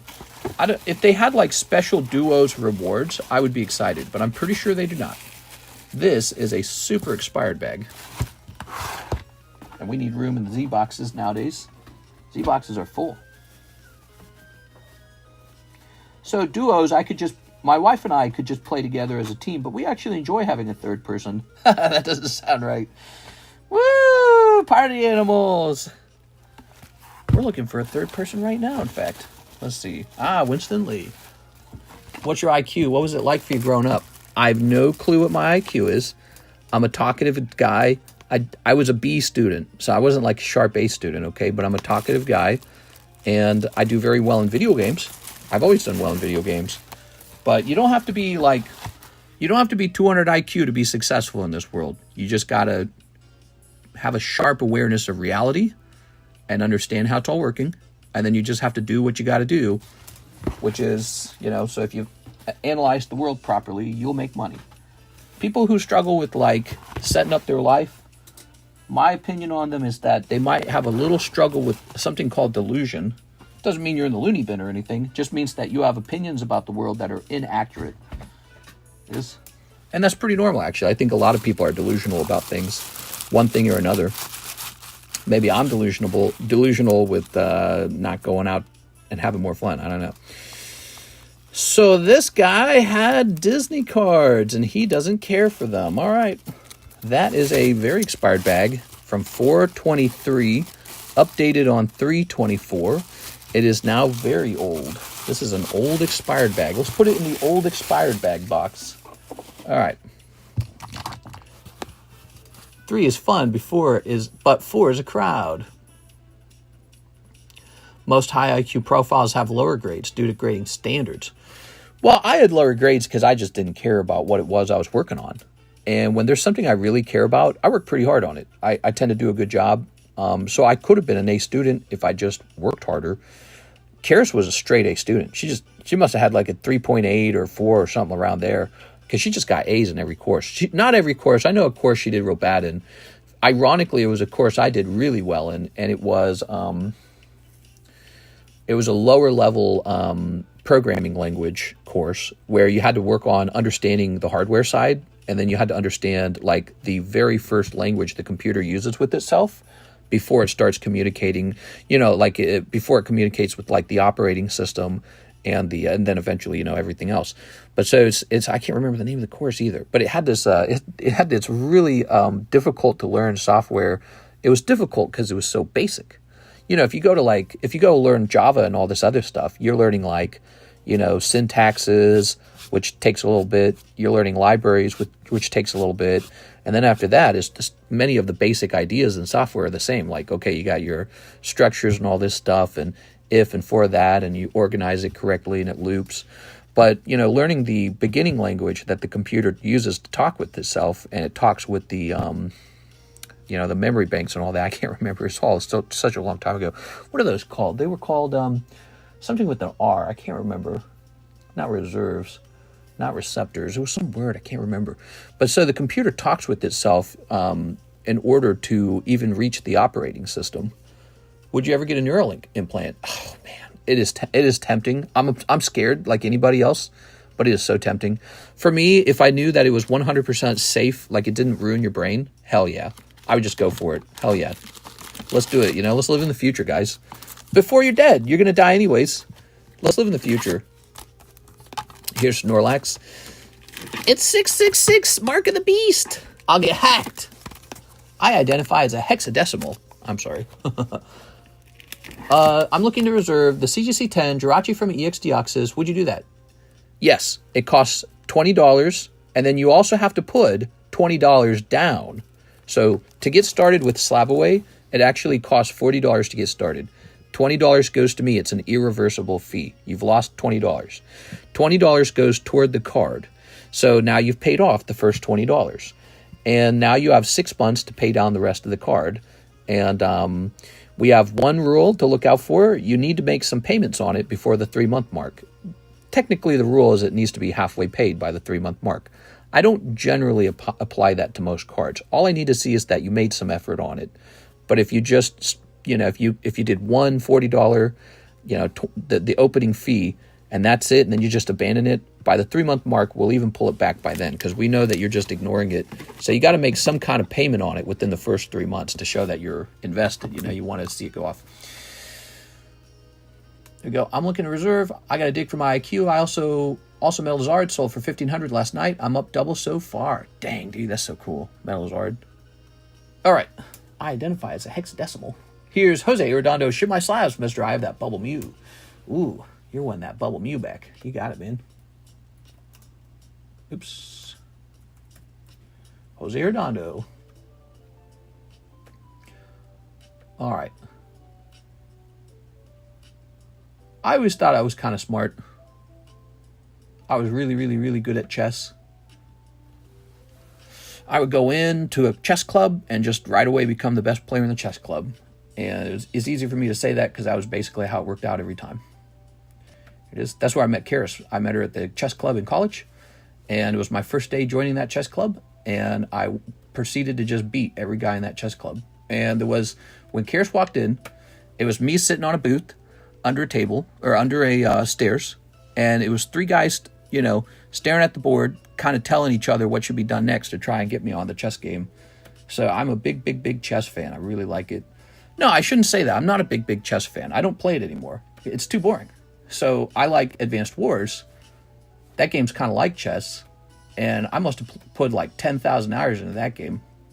When the refresh came out on Advanced Wars, first thing I did was I went and I S-ranked everything in the game. I don't know. I just love that kind of stuff. So, but that doesn't make me smart in other ways. I might be really stupid in some ways. Relationships, maybe. I don't know. Having fun. I think I'm very bad at having fun, so I think I'm weak in that regard. There's Karis would be the queen, I, Mr. the King, and say, checkmate, babe. Well, she walked in while I was working, while I was playing the game. And she was watching me play against these guys, and then she sat on the bench next to me, and I introduced myself, and I thought she was very cute, and I immediately thought, I need to find out who this is. Need to find out who this girl is, because she's cute. I like that she was there. I like that she was in the chess club. I was very happy with that. I was like, oh, good, a chess club girl. One of these nerdy types, like myself. Here we are. I had just gotten out of a relationship that had lasted a while. And the girl and I had struggled in that relationship because we were so different from each other. Here it is. And I told myself this time, I'm going to get a girl who's a lot more like me. And I was trying to figure out, what kind of person am I? And I was like, you're pretty nerdy. You're pretty nerdy, actually. Chess, video games, talk finance every single day of my life. So I was like, you're kind of nerdy. And I said, I'm going to get a nerdy girlfriend. That's basically what I told myself. I told myself I'd get a nerdy girlfriend. And so when I ran into her at the chess club, I was like, okay, this could be it. And it was. It is. This is all fun. We need Mr. Card depreciation may be subject to be shared. Yeah, exactly. So, well, it's not subject to be shared. It is absolute. It's your loss if the card goes down. So that's how it works. So if your card was 100 when you put it in the Slabaway and it goes down to 80, you lost $20 in value on it, and that's passed off to you, not to me. If it goes up in value, I don't get to reprice it. Like, I don't get to raise the price if it goes up in value. That's yours. You get it. If it goes up, it's yours. So if it goes up, it's yours. If it goes down, it's yours. You take the loss if it goes down. So that's how the Slabaway is working. You get to keep the value of it going up in price. It's very nice, in fact. And Slabaway, by the way, is one of the most popular things we do. We have helped people buy, I bet you, like well over 1,000 expensive slabs have sold through Slabaway. Could be 2,000 by now, who knows? But that's a lot. It's probably over 1,000. I'd say probably over, because we've been running it for how long? Like 3 years. And so many cards pass through Slabaway all the time. We are. More than you think, because there's people who put away like slabs that only cost like $200, $250, and those just go, they disappear like within a week or two. Here we are. Here's this. Heard random screaming around 1 a.m. Yeah, I'm going back inside. Was it the same girl that had the bird? The same? Oh, yes, it is. You remember her. Yes, she was the girl. She had a bird, and I made her get rid of it. I'm a bad person. It's not my fault. The bird was in our one little room, and I had work, and she didn't work. I had work, and I'm not going to be squawked awake in the middle of the night 500 times by Squawky McSquawkface. I'm going to get some quality sleep, and then I'm going to go to work and pay for everything, because she's not paying for anything. Here we are. So, yeah, that was a bad situation, that whole thing. She and I should have already broken up is what should have happened, but neither of us really wanted it to end. But then it's like, it just wasn't working. It's just there it is. All right. Nah, it was nasty, man. Here we are. Hey, mister, there's a box giveaway tonight. Yes, there is. Hey, what's up, man? We are. Yeah, I've been through, that was a pretty nasty, bro. Ooh, what do we got here? Miss Sarah. Sarah, oh, yeah, picking up Luffy. Look at that Luffy, man. Embossed Luffy. That looks cool as hell, man. Good box. All right, very nice. Okay, all right. You know, the problem with dating when you're so young, you kind of grow up and change while you're dating. And we both did that. Me and this other girl did that. We changed a lot. We both changed. She changed a lot. And that's all part of it. You know, you grow apart because you become very different from each other. You weren't different when you met, but you were different over time. And so that's no one's fault, in my opinion. But she wanted to party. She wanted to have fun. She wanted to go on vacation. And I'm a super conservative. Financially, I'm like a Scrooge. And so, you know, Scrooge's story is that he breaks up with his fiancée, isn't it? So I kind of went through that. Here we go. All right, ready? Is that gold ace a hit? Is it? No, that's not a big hit. That's a standard hit. Isn't it? He's a standard hit. This is a hit, though, this guy here. No, but it's fun to call myself a Scrooge because it's describes my behaviors. I think about that archetype from a story. I think there's often something wrong with that character, and the stories never really explain what happened to them. You know, never really does. Maybe Mr. Scrooge grew up in a bad situation, and now he's a penny pincher. You never know. So I relate to that kind of maybe like brain temperament. I find it relatable. Here it is. Being frugal, working hard. It is. All right. Want to trade me for Shanks? That Luffy SP is the hit. All right, let's pull the manga. Here goes. Let's see what we got. Ooh. All right. Here's Shanks. All right. Mr. Shanks. We've got this guy here. Very good. All right. Here's, Trafalgar Law. I think that guy Kiyosaki, you guys ever watch Kiyosaki? Rich Dad, Poor Dad? I've watched a lot of his content, not recently, but I did watch a lot of his content, and I've read his book too. And I think I understand him. I think he's a Scrooge. I think he's genuinely a Scrooge archetype, and I don't know what caused him to be that way. But I was thinking about this. Rich Dad, Poor Dad, right? He constantly talks shiz on his own dad. He's constantly saying, oh, my dad was a poor dad. But this other guy, my mentor, he was a rich dad, my real dad. And I realized, oh my God, he's got like a parent wound or something. You know, this guy had a problem with his parents before he went on to become Mr. Kiyosaki. Ooh, a golden dawn. You ever thought about that? Rich dad, poor dad. He tosses his dad under the bus constantly. He talks down on him constantly. So he must not have liked him. Here it is. He must have not liked his dad very much. Here it is. I read his book. He's very smart. He's very smart. One of the tricky things about Robert Kiyosaki, and I've learned this over time, one of the tricky things about him, he does not teach you everything he knows. It's almost like, at first I thought he was bad at teaching. I realize now he's not bad at teaching. He's a gatekeeper. He is a gatekeeper. That's what kind of person he is. He's a Scrooge and he's a gatekeeper. And so he likes to say this thing where he says, if you agree with me, you're a smart person. And he's kind of hinting that he's gatekeeping the knowledge. That's what's going on with that statement. He says it all the time. He says, you know, my not rule, what does he say? He's like, my system for understanding you is, if you agree with me, you're a smart person. So he likes to say that all the time. And it just sounds kind of like arrogant and it's kind of weird. Like, what does that even mean? But one of the things I always thought about him was, gosh, he doesn't teach these subjects very well, does he? Because he will go into one subject or another and he'll leave out a lot of information that it's really easy to talk about, in fact. But he doesn't like to explain it all. And I over time, I figured it out. Watching enough of his content, I realized he's kind of part of an elitist little group. And he's not really interested in teaching you everything he knows. He's not interested in that. He's kind of mean. He's kind of crabby. He's not necessarily interested in helping you build wealth. He's just there to let you know, oh, I know the game. I know all the rules of the game. And I know you guys are getting screwed and I'm getting screwed by the government and all this other stuff. And, you know, so he sounds a little bit like your crazy uncle. But he's actually quite wealthy, isn't he? He's incredibly wealthy. I think he's a billionaire, right? At this point, at this stage, he's a billionaire. Here we are. All right. Very nice. Okay. That sounds like Trump. Yeah, he's always hinting. He's saying, if you agree with me, you're a smart person. But he never really explains what we're meant to be agreeing with. And I'm like, why does he keep saying that? And I got it. He doesn't want to teach you everything he knows. He's telling you, I'm holding back some of the information because you don't need to know that. I'm pretty sure that's what's going on. Let's see. Robert Kiyosaki Kodak. Hold on. I don't know his net worth. Net worth. All right. Oh, no, not a billionaire. My bad. So it says he likely has a net worth. Oh, as of January 2024, Kiyosaki stated publicly that he is personally over $1 billion in debt. So it's believed he has about $100 million, but that he has about $1 billion in debt. And what would that mean? That would mean he's got $1 billion in properties, essentially.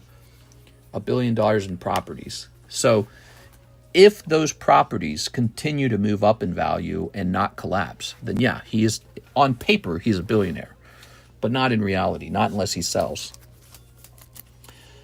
In 2012, he filed for bankruptcy and paid $23 million to the Learning Annex. The Learning Annex. I don't know what that is.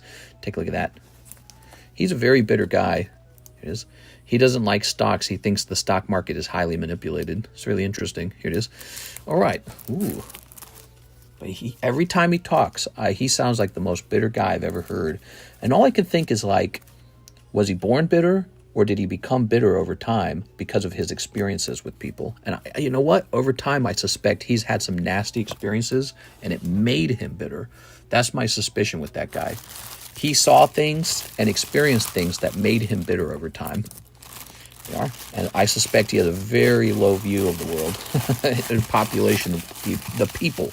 I suspect he has a very low view of people. All right. Beautiful. I like this. And so he must have seen and heard some nasty things doing what he does. All right. Let's see. Because, you know, very often behind a very bitter person is actually an idealist. Somebody who has thoughts about the way things should be. And they're miserably disappointed with the fact that they just will never be that way. We are. Do you still have Legendary Treasure Mew PSA 8? You know what? I think someone just took that card. I think that card is gone. I think that card just got taken, and I forgot to remove it from the channel. I'm not doing that a lot recently because we're about to head into August. It's all about to reset. Here's Omar Batui, 4 OP12s. Mr. Omar. No, says that Team Rocket guy. No, wait. I remember it was almost taken, but I adjusted the price to be up to date. It's still available. That one's still available. The Learning Annex is an education company which teaches classics on various topics based in New York City. Oh, very cool. So he lost like a lawsuit with them or something? Where is that Mew? Is it on the table? I believe the Mew's still available. I just don't know where it's at. I'd be happy to sell it to you because it's a beautiful card. Here it is. Ha-ha! There he is for $330. He had a price adjustment because we looked him up and the price was actually $330. He hadn't been priced in like 2 months. All right, so there it is. Omar Batui, he needs 4 of the OP12s. That means opening up a fresh box of One Piece. This has been the One Piece month. We've been selling oodles. I think I said ooters. I meant to say oodles. Amounts of One Piece. Ooters. What's an ooter? Where did I get that from? Uber. I think I meant to say Uber and oodles. Uber amounts of One Piece and oodles. You got ooter, like an udder, like a German word. He used the company name for speaking opportunities. Oh, interesting. Interesting. That was in 2012, huh? Wow. Very cool. Here's a holo. And here's a holo. And here's a holo. And here's a holo. Yeah, he's on a whole nother level. I'm just a small guy selling Pokemon cards live on a YouTube live stream. This is very much just a small home business. That guy runs like, how many properties does he own? Let me see. That guy runs like serious business. How many properties does he own? It's going to be in the thousands, right? 12,000 rental units, 15,000 homes. What? That's crazy. So in 2 different interviews, he revealed his numbers. He was in an interview with Vlad, I don't know who that is, and he revealed he had 12,000 rental units, and he revealed he had 15,000 homes. Holy Jesus, dude.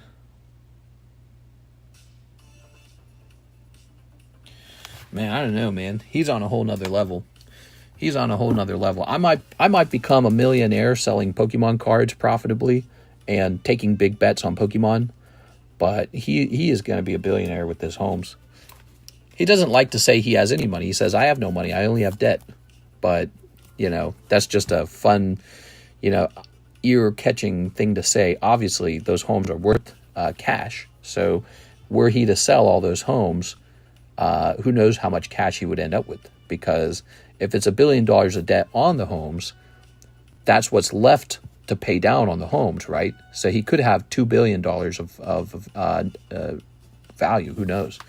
We don't know how far along those homes are. Okay, Mr. Omar. He talked in an interview once about buying a lot of homes during 2008 during the economic crisis, the downturn.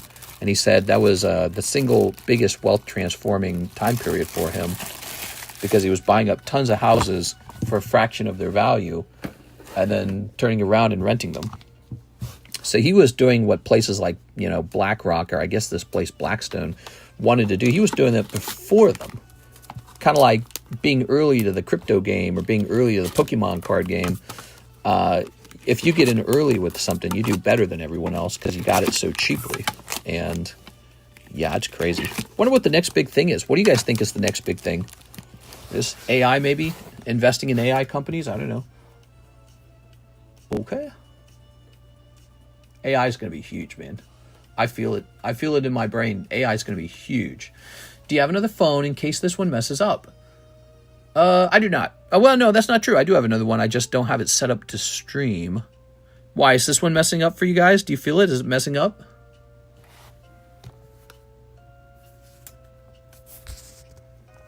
It's not that bad, actually. Oh, that's not that hot. It was hotter earlier. Oh, that's not bad. All right. Hopefully there's nothing wrong with it. We have no orders in the queue. Let's crack out that giveaway. All right. Giveaway time for my besties. Gimme, gimme, gimme, gimme. The next big thing is private hacking groups for hire. Dude, I still love gold, man. I still feel it. I love gold. Here's Mark.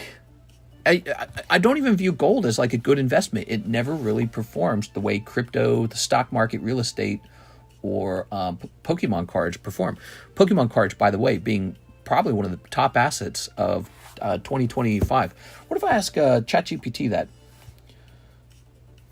What's the best performing asset of 2025? Include everything, even weird assets. Let's see what it has to say.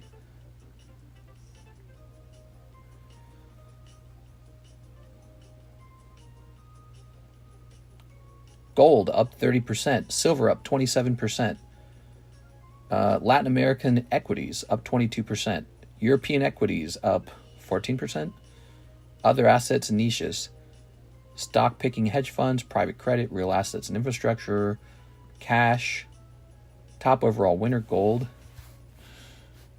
add crypto and Pokemon cards to the comparison. See, I didn't even look at those two things. Here's an expanded look. Crypto. Okay, so crypto. Here's Hyperliquid up 82%. Monero up 64%. XRP up 50%. Traditional crypto Bitcoin up 27% so far. That's very interesting because that would suggest that Bitcoin is very similar to gold this year. Ethereum is up 15%. Okay. The collectibles market has gained momentum. Trading card transactions grew 17%. That doesn't tell us how much it appreciated, though. It's talking about the Illustrator. It doesn't know Pokemon. You cannot get help with Pokemon from ChatGPT. It does not know Pokemon. Yes, so actually it says gold is one of the best asset classes for 2025, growing 30%, then silver, then gold-producing ETFs, then Latin American equities, and then, let's see, asset of the year, Toshi meme coin, up 5,000%. Whoa. I don't know about that, dude. 3,000, whatever you just said. Cash is paper, gold is gold. Ethereum is up 50% in less than 3 months. Okay, so then you can't rely on ChatGPT to give you a market analysis because it also didn't understand Pokemon cards, which are up like, well, like, for example, if you're just looking at Ancient Origins, you could buy a box of Ancient Origins for like 1.5 thousand in January. Today, they are selling for 5.5 thousand. That's like times 4. That's like 400%. Like, what? There's now a confirmed sale for this Gyarados. I just bought him for 20,000 in January. And the sale on eBay is confirmed now, 60,000. So this is up 300%, right? Or is that how it works? I think so. So this is up like triple. Yeah. So Pokemon cards did jump. Look at what are the crazy movements? All of the XY era jumped like crazy. Sword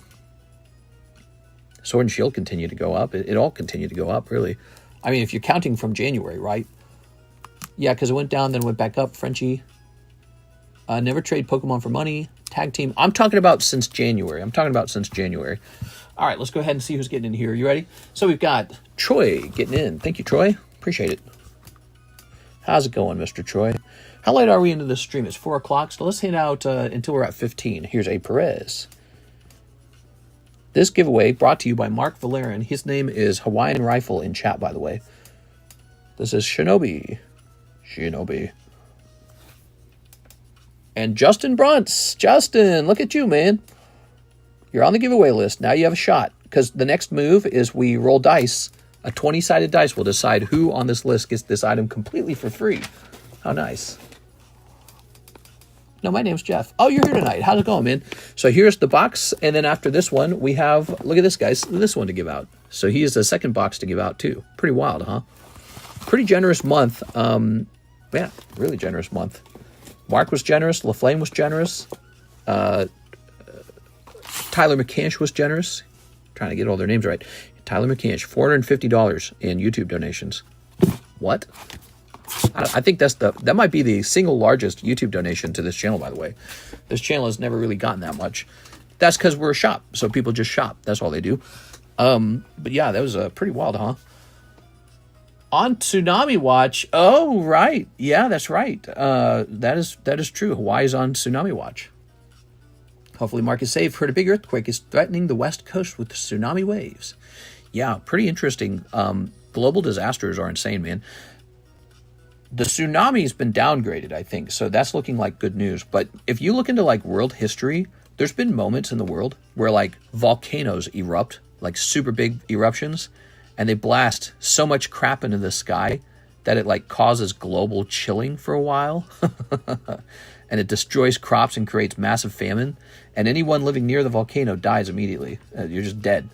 And so there's always risks that something like that happens again, you know. So it's kind of like, it's hard to live with, isn't it? This idea that we're just fine today, but tomorrow it could be the end of the world. For some. Obviously humans lived on. Maybe people who are not near the volcano. God, if only I'd known the gold stars were going to be such a big deal, I'd probably have bought more. They were expensive back then. I mean, back then these were insanely expensive. I am so lucky that I bought the Gyarados. I can't believe I bought that.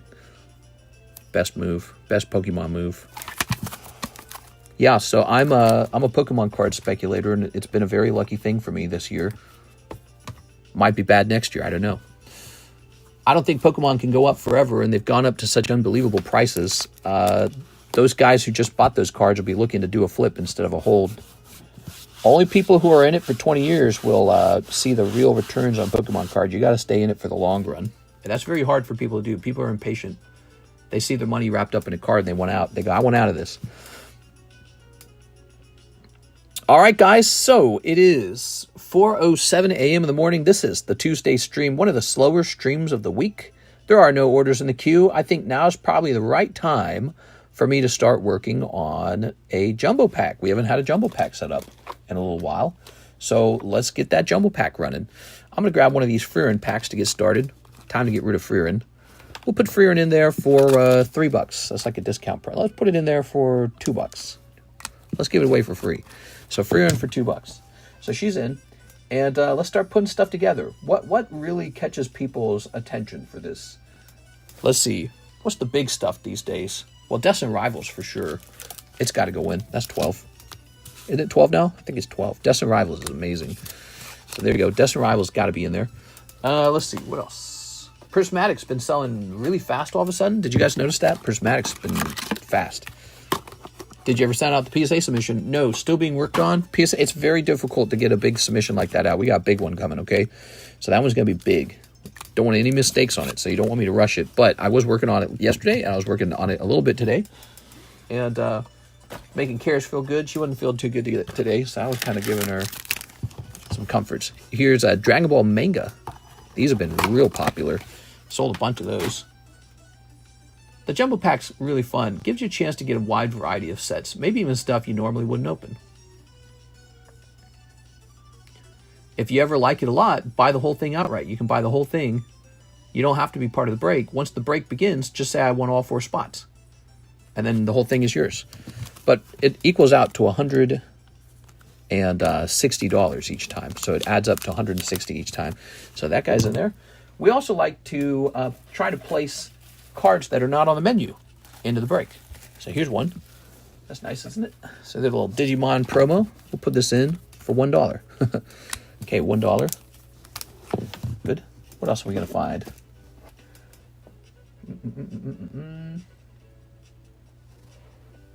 Let's get one of these. Ow, my arm's hurting. My left arm. Something's wrong with my left arm. So weird. Maybe that's just from working out. I don't know what I'm selling these at. I don't even think I'm selling these. I don't think that one's on the menu. Here's a Yuzusoft. Let's put a Yuzusoft in there for $3. All right, Yuzusoft, $3. I don't think that's the menu price. I think that's better than the menu price.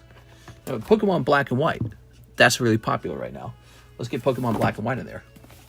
Did you pull a Zekrom in English or Japanese? Oh, yeah, that's not a question for me. Ooh, Paldean Fates. 151. Black. Oops, I should have said white and black. Here we are. Okay.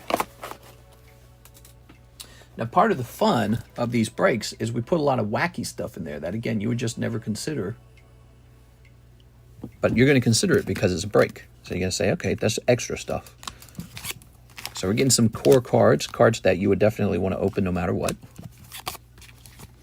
We're going to set this to 15, just make the calculation easier. And then Paldean Fates, it's real pricey, right? 17. Whew. Okay.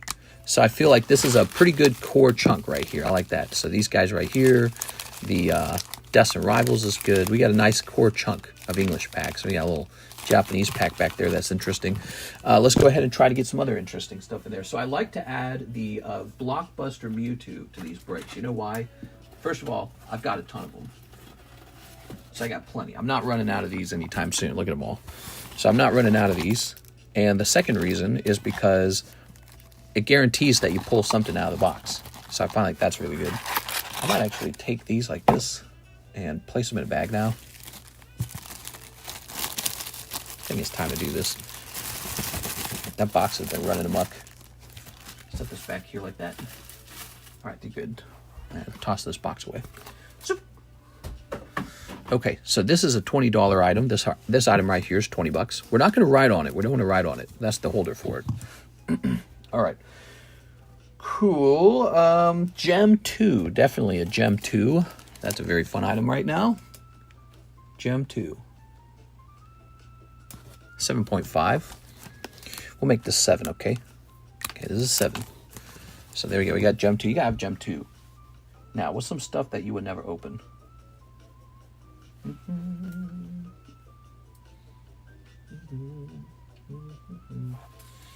Let's get a bleach up here. We're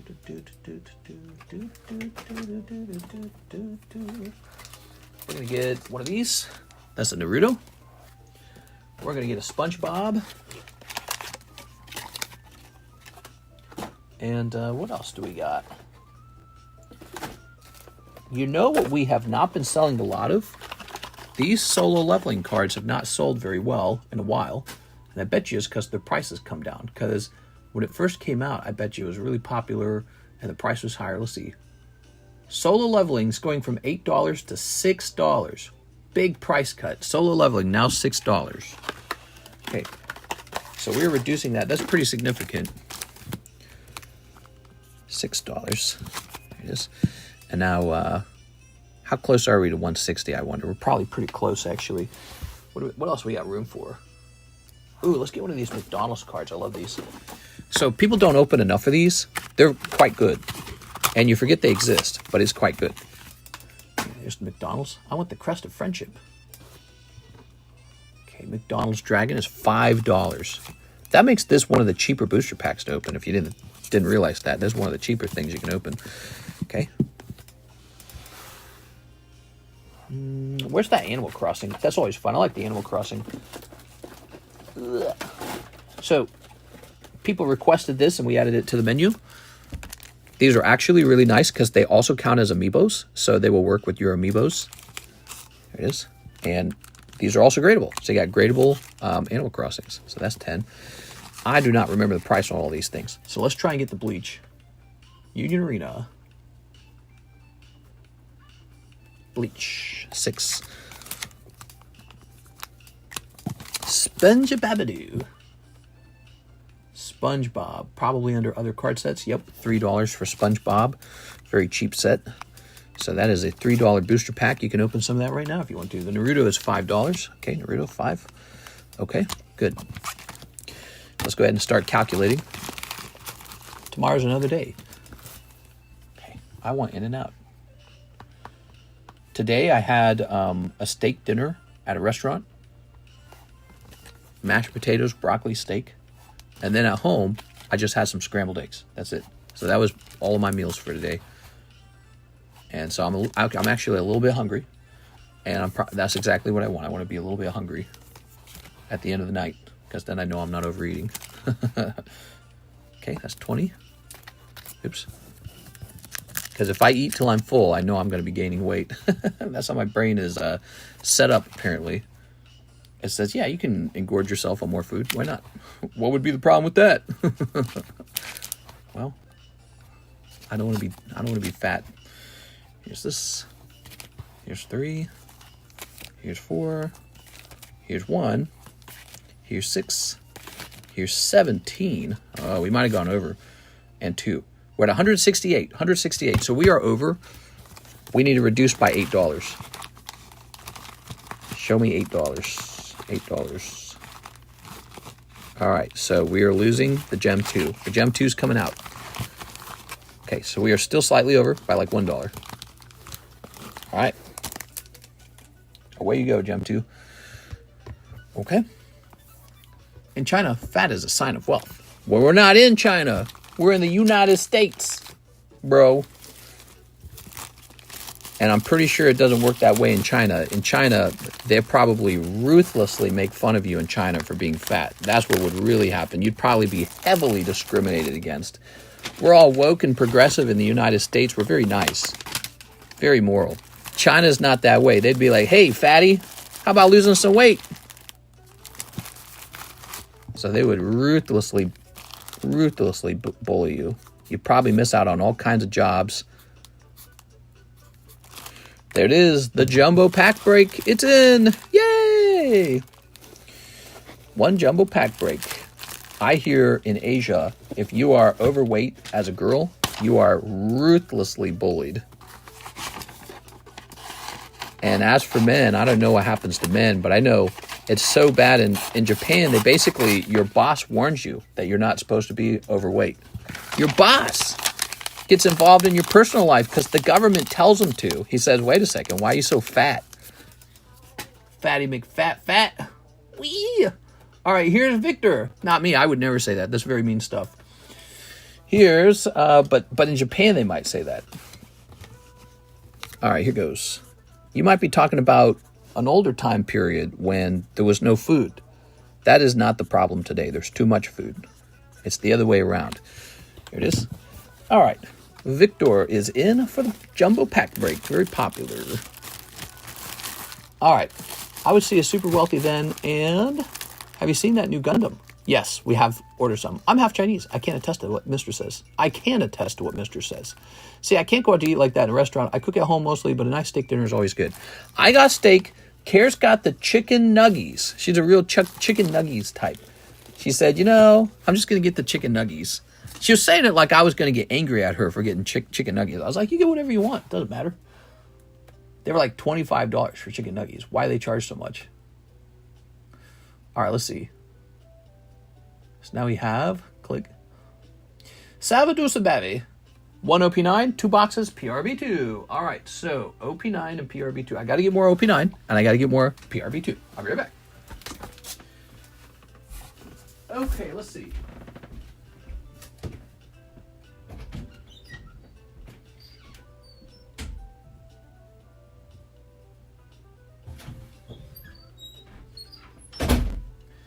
All right.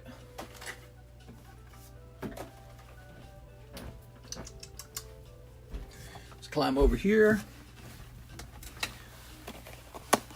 Make Torchic into nuggies. There it goes.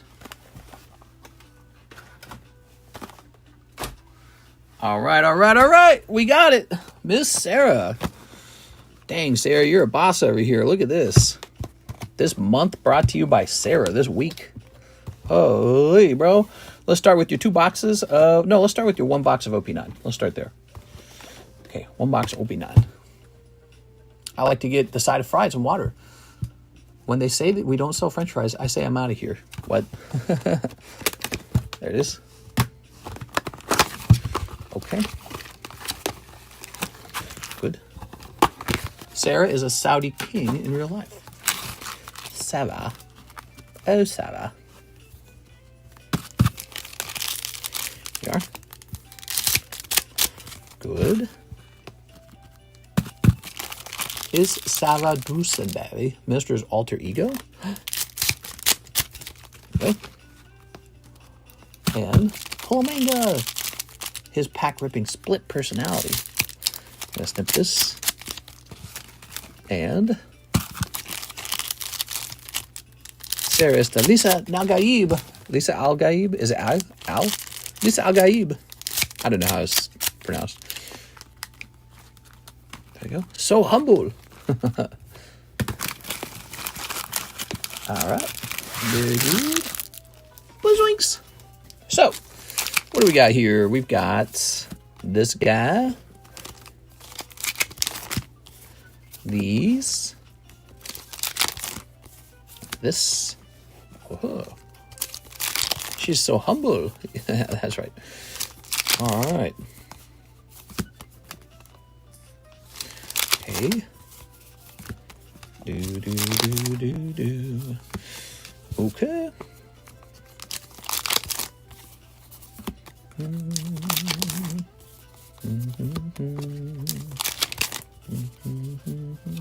Oh, Golden Luffy. That'll probably be your hit. Okay. Oh, we did get it. Look at that. We got a manga. I did not expect that. We had just pulled Luffy. Oh, it's Blackbeard. You know, I know a thing about Blackbeard. He is not the card everyone's trying to acquire necessarily, but he is not valueless either. Nice pull, Miss Sarah. Blackbeard manga. I was really not expecting that. I just wasn't. I kind of figured there were no more mangas to pull. Oh, this is almost too large of a holder. Oh, well. Wow, manga time. Oh, yeah. Is that her second one? I think it is. God, I wish she'd pulled like a Luffy or something. There you are. You know, if you ever want to go a little further, we got the English OP9s as well, because I think it's fair enough to suspect that this box might not have another manga in it. This, all right. Wow, we pulled so many mangas out of these OP9s. I'm impressed. We pulled a lot. Of course, I ordered like 20 cases of them, so that would explain it. I just want to see the Gold D Roger. I think to get the Gold D Roger, I'm going to have to order a lot more of these. Like, maybe there'll be somebody selling like 10 cases of them or something. I don't know. Maybe I should just go buy one outright. You want me to buy Gold D Roger and turn it into a break? Because then at least somebody will definitely get a Gold D Roger. Right, like we just opened all these boxes going after the Gold D Roger, but he wasn't in the case. We went and it's like driving in the wrong direction almost. Now you're out of fuel. You've spent your fuel going in the wrong direction. That's why the brakes are pretty amazing. I like the brakes. I got to talk them up. It's my job to talk them up, but I really believe in them. I'm proud to offer them. Do I have a smaller one of these? Maybe this one. Is this smaller? No, these are all the same size. Oh, yeah. Okay. No, wait. These are better sized. Why is this one so large? Ace of Gold D Roger would be amazing as a break. You like Ace. I'm going to remember that. TCC will remember that. All right. Good. He's like 8K, isn't he? 8K? That's not even a lot of money. There you go. That's basically peanuts. Like 10 cents. I'm buying my Shanks manga outright. Opening cases isn't for me. Let's see. Let's take a look at Gold D Roger. PSA 10 manga Roger. He's not 10K.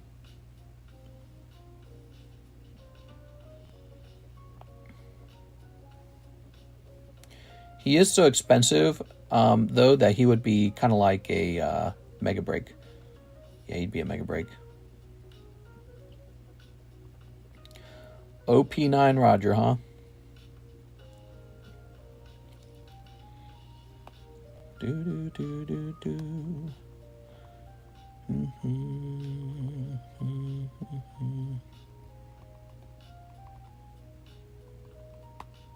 Divided by 40. Oh, he'd be 81 spots.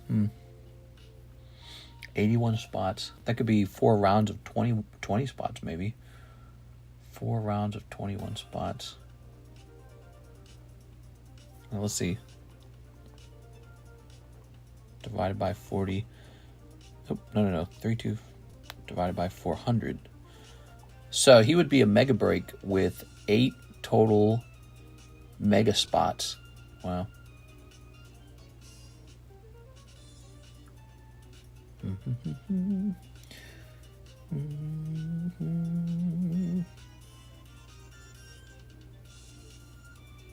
What if we change the way the mega breaks work so that they're $100 per mega spot and the sublist hands out multiple spots? So the mega break would be 32 spots at $100 a piece. And then you could just buy directly in if you wished. But then that would only be a 1 in 32 odds anyways. I don't think people are willing to lose $400. That's the thing about the mega break. I think most people are willing to lose $80. So let's see, 3250 divided by 80. So it'd be a 40 spot break at 80. 3250 divided by 120, 27 spots. Man, I don't know. That would be tons of spots. He went down. Okay, yeah, that's scary too, the idea that he went down. That scares me. I love when Mr. mumbles to himself. I go, bleh, bleh, bleh, bleh, bleh, bleh, bleh. I'm trying to determine if a break like that really makes much sense. And he's a very special break, and I'd love to see you pull him out of there. But here's the problem. He'd be huge. It'd take forever to go off. And I don't know if we have enough One Piece people to get that break to move. All right. Thank you. Oh, we're not done. Time to pull you your second manga. Come on, let's get that PRB2 manga now.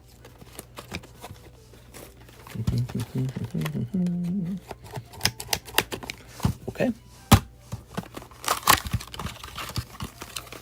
You ever consider doing massive $1 slot breaks? $1 break.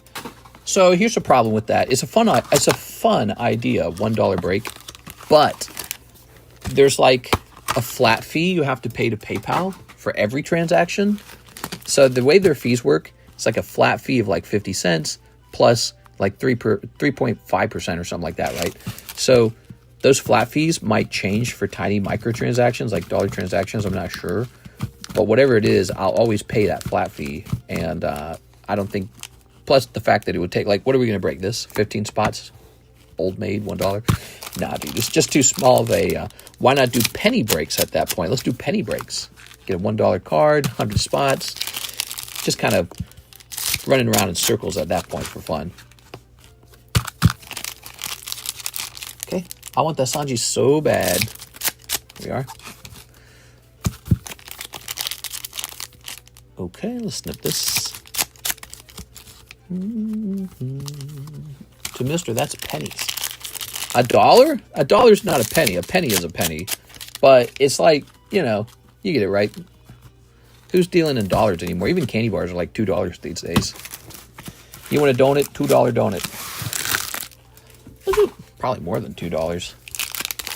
Price of everything's so high. All right. So Miss Sarah having a manga pull tonight. Blackbeard. Okay.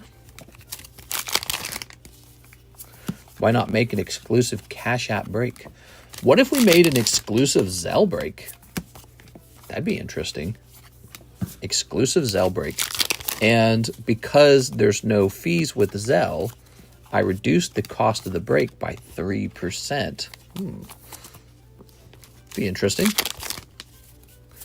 It might encourage people to do the work of getting a ZELLE. All right. Okay. Oh, seems like everything's $5 minimum today, or nowadays. You factor in time on how long it takes to fill. Will it drop more? Yes, it is. Okay. If it drops more, that will cause disinterest. Yeah, exactly. When you buy a card for Slabaway, that is actually part of the dangers, that the card goes down rather than up. So I've experienced that personally. Sell $1 break, please. All right, guys, we're doing ZELLE dollar breaks. That's right, no fees with ZELLE. Okay. All right. I have thought about doing breaks where there's no set amount of spots in the break. Instead, there's a time limit. And the time limit is, you know, on Saturday, it goes off at the beginning of the stream of Saturday. So your last chance to buy a spot is Friday night. And so the way it works, there's no amount of spots.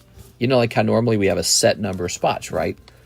Well, there's no set amount. It's just whoever wants to buy in is allowed to buy in. And it's essentially an auction. It's like an auction, but with a break decision on it. Does that make sense? It is. All right. All right. I got that tsunami Wi-Fi. Yeah. Tsunami Wi-Fi, huh? Okay. All right. Hope you guys are staying safe. Ooh, that looks like a tsunami, doesn't it? He's using tsunami. Okay. I have Zelle. I just like PayPal more. PayPal's probably a little easier, and Zelle's probably a little more like bankish, but it makes a difference. Yeah, we had a tsunami warning here, but I'm all good. Woo! All right. We get a lot of people from Hawaii. We get a lot of Hawaiian card collectors. You think there's a lot of collectors in Hawaii? Do you guys have a regular Collecticon out there? How often do you guys get Collecticon in Hawaii? I've really thought about moving to Hawaii. Hawaii is a funny move because I complain about taxes all the time. But it would be funny to sell the majority of my collection here in Missouri, and then after selling, buy like a decent home in Hawaii and just start all over again from Hawaii. There we go. It's a sign, Mr. Go to Hawaii. Yes, and then I'll lose all my Pokemon cards in a volcano eruption. We talked about this last time. It's a thought. I think about it all the time. I like that it's isolated. People talk about it being isolated like it's bad. I mean, look at me. I don't go places. I stay where I'm at. I pick a nice place to stay and I just don't go anywhere. I'm like a hermit. It is in Hawaii. It's got the little forests and the hills and the water. It seems nice. And I like fish. I like to eat fish a lot. As I like all kinds of stinky food. I like Asian cooking. Isolation's good. Don't know if it's true or not. I heard that it's hard to get cards in Hawaii. That can't be true because it just gets shipped in, gets shipped in. All right. All right. This channel will go viral if you go to Hawaii. Why would it go viral just because I'm in Hawaii? That doesn't make sense. I've also thought about Puerto Rico. Puerto Rico, no taxes at all.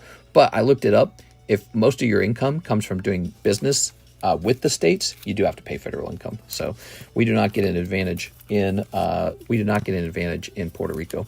If we did get a significant tax advantage, like no federal taxes, I would really think about moving there. Here's Miss Sarah. Thank you, Sarah. So your two PRB2s will not give you a manga this time, but you did get a manga tonight. How nice is that? It's not, unless you want to buy at scalper prices. It's all scalper prices nowadays, isn't it? Cloud. Only 3 people jumped into the poor Cloud. Here is the Heartbreak Jolteon. Here is Eevee. Ghastly. Jolteon for 1,400. He's a nice card. Okay, Mr. Justin French. 5 History of Z. Yes, sir. Let's get those History of Z's for you. This might be 5. 1, 2, 3, 4, 5. Da-da-da-da. Shop will go big from Hawaii. I don't know. There it is. I feel like Missouri's not exactly a state where you go, oh yeah, my favorite card guy, he's in Missouri, It's like saying he's in Arkansas or something, or Iowa. Boy, those states, some states get real beat up for being not cool enough or something. I feel like the Chiefs winning the Super Bowl was a big thing for Missouri, but then the next year they lost the Super Bowl in a really humiliating defeat. All right. Good. Let me borrow Dexter tomorrow. Have you drank enough water today? I don't have my drink with me, but I can get some water. Here's Bardock Destiny. This is textured. Did you know that? That's textured. Huh, that's an SPR. So interesting. Time to move to like Bum Blank, Arkansas, Newport to be specific. Yeah, we are. Oklahoma is actually building some massive amusement park. I think I've heard rumors that people don't think it's going to go through. And it's not that far away from here, and it's tempting to think about moving right next to. It's apparently supposed to be huge, like really massive. And it would be interesting to buy an extremely cheap home over there before it's finished constructing, because it would certainly draw in a lot of people. Off to play Wu Chang. It's free on Game Pass. Wu Chang? There you go. Does the stream look weird, or is it just me? How's it looking weird, Miss Six? Yeah. New Souls-like. It's not bad. Ta-da. All right, Justin. Oops, that's Justin Bunce. When he moves his hands.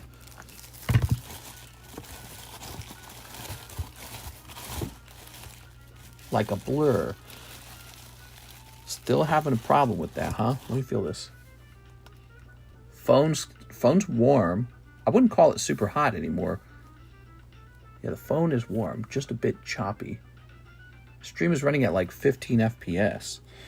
Let me see if changing this helps a little bit. Let's go to stream settings, video settings, maximum video bitrate. I'm going to change the maximum video bitrate. All right, let's close that. Okay, I've lowered the maximum video bitrate. I don't know if that goes into effect right away. All right. Okay, good. It wasn't just me.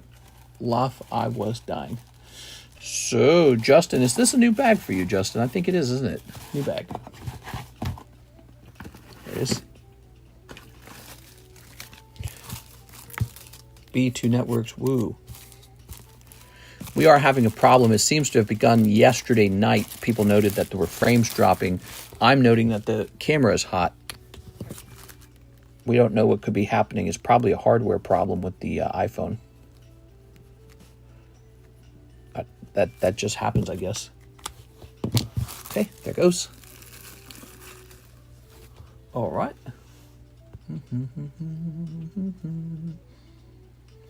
So, 437. Mr.'s iPhone is overheating. Oh yeah, I'm at 1080 and it's still choppy. I hate to hear that, guys. I don't like to hear that. Dang it. Now that's all I'm going to see. Now is choppiness. Hurts my eyes, says Six. No, not you too, Six. No, she's seeing the choppiness. Well, we could end it early. I mean, it is 4:37 with no orders. 2 years of streaming finally wore the tech out. It happens. No, I actually doubt that it did wear out. I think probably what's going on is it needs some sort of update. I tried resetting the phone. I thought maybe that would do it, but maybe not. Maybe I'll delete the app, re-download it, see if maybe when it reinstalls, something about it changes. So we'll try that out as well. Actually, you know, we had a thing happen. Was it yesterday that it happened? I think it was yesterday that it happened, wasn't it? Or was it today? I don't remember. So we had a thing happen, if you recall, where I started a stream and then it accidentally closed the app and went to a different app. And then when I swapped back to the stream app, the stream was like ruined. It was like disconnected. And then when I ended the stream, I tried to immediately start a new one and it threw an error code at me. And now we're having a frame drop problem. I wonder if they could be related. I wonder if it just needs to be like reset completely. Time to get new phone or battery. 2 years of streaming. No. How much is that Ghastly? $165 for Ghastly. Actually, that's an old price. Let's go take a quick update on it. We're on $825 now. Ready? So let's see. Carddass. Ghastly. Some things don't change in price every single time. This one says $175. Okay, so it's $175. It's about $10 more expensive. That's not bad. That's not going to break your wallet. $10 more. We can't end now. We still got a thing to give away. We're just going to have to fight through the pain. We are.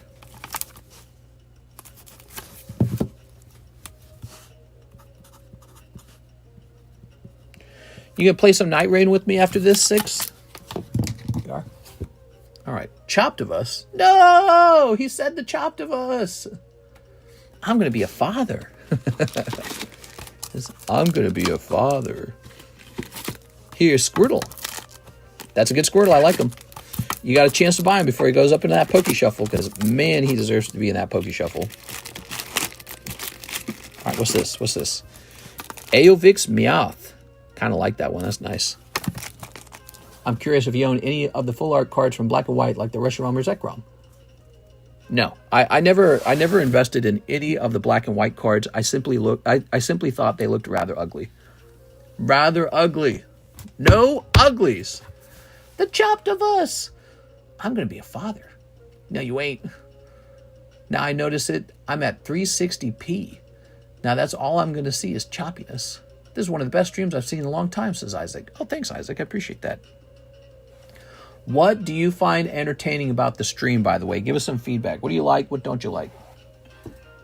Isaac thinks the stream is very good. What do you guys think of that? I always have more slabs, guys. Mr. always has the best streams. Six, you play Marvel Rivals. Toss this down here. All right. Okay. Who's going to play some Night Rain with me? There you go. Okay. I'm a Squirrel Girl main. Oh my god. Squirrel Girl degenerates. There you go. And okay. Grab this. Scooby Dooby Doo, Dooby Doo, Dooby Doo, Dooby Doo, Dooby Doo, Doo Doo, Scooby Doo, Dooby Dooby Dooby Doo Doo, Doo Doo Doo, Doo Doo Doo Doo Doo Doo Doo.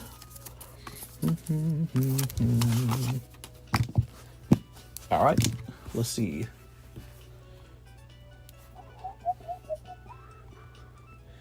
Iron Thorns. That's right. I graded Iron Thorns. Iron Thorns.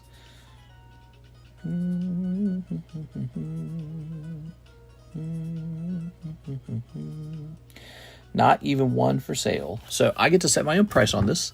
I'm going to be very moderate with the price. Let's ask for a cool $30. It is a PSA 10. Noctowl. I think you're sleeping on black and white. Anything that has Pokemon in the name is gonna do good. Black and white will probably be fine. But I don't really like it myself, so I'll just be investing in something else, which will be fine too. I'm not a fan. I like other stuff. I did buy a slab tonight. What did I buy tonight? You want to know what I bought? I'm going to tell you what I bought.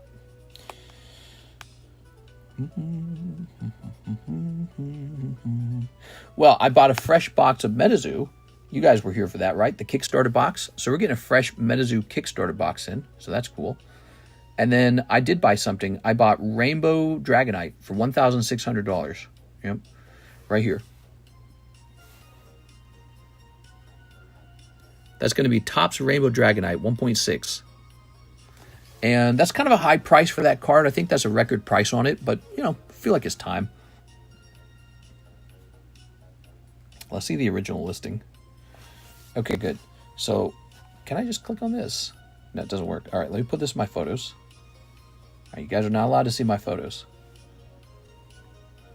because you'll see all the stuff. Yes. Not allowed to see all those booty pics. Here's, Pop 7. All right, check that out. Topps Dragonite, Pop 7 Rainbow. Now, here's the craziest part. I own 2 of those 7. So there's only 5 left. And so I'm very proud of that now. Was it worth 1.6 thousand? Maybe. I don't know. I would sell it around the $4,000 mark, except I don't think anyone would buy it. But I think that is probably worth that, with it being Pop 7 and being so exceptionally difficult to grade. And it's not even Topps Chrome. That's the rare rainbow foil. But, you know, so that's the top price for it, and I really like it. The other thing I've acquired is, you might have noticed, a nice Tyranitar. I'm a Tyranitar fan. I like it. But I also acquired this Mario Carddass. So that's a nice card too. And yes. Anything we're waiting? We're waiting on a different Tyranitar and a Gyarados to arrive. And another different Tyranitar. Boy, it takes a long time for some items to arrive. Okay. All right. Do you have a thick Charizard? Not a thick Charizard. Not that kind of thick. Next up, let's see what's next. So we have an order from Sarah. Wow, this episode brought to you by Sarah, man.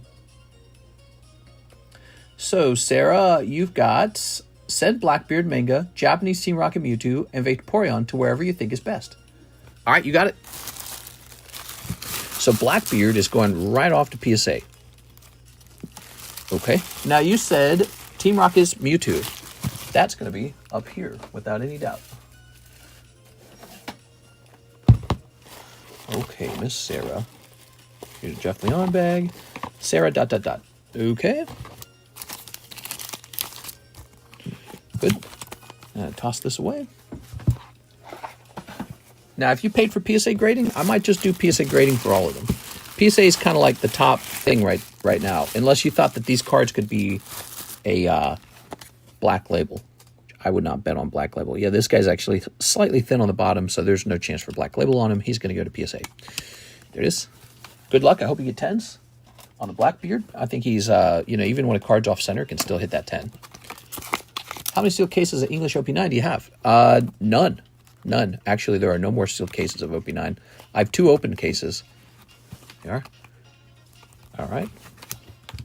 The case where this manga just pulled, and a second case where I don't think anything's been pulled. Yes.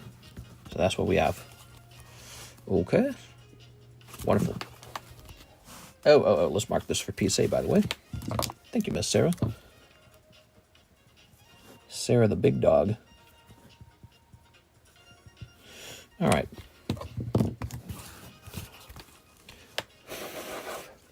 All right.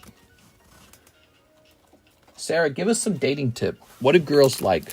How as a card collector guy, how do I attract a girlfriend? Here it is. Let's see. We're always looking for advice. Here we are. Okay. And let's see. Let's set this to this. Okay. More OP9. More OP9. Wait, what? I was going to say 30. Good. And let's see. Binder break. Oh. Kickstarter break. Jumbo break. The jumbo break is back. 1 in 4 odds on the jumbo break. This guy's back. You know, I don't know if it makes sense for the binder break to have a star spot on it. I don't think it does. We don't care about star spots on the binder break. Binder break's going to be 1 in 7. Depends. Listening to her and seeing what she likes is always good. Here are. Here are. Okay.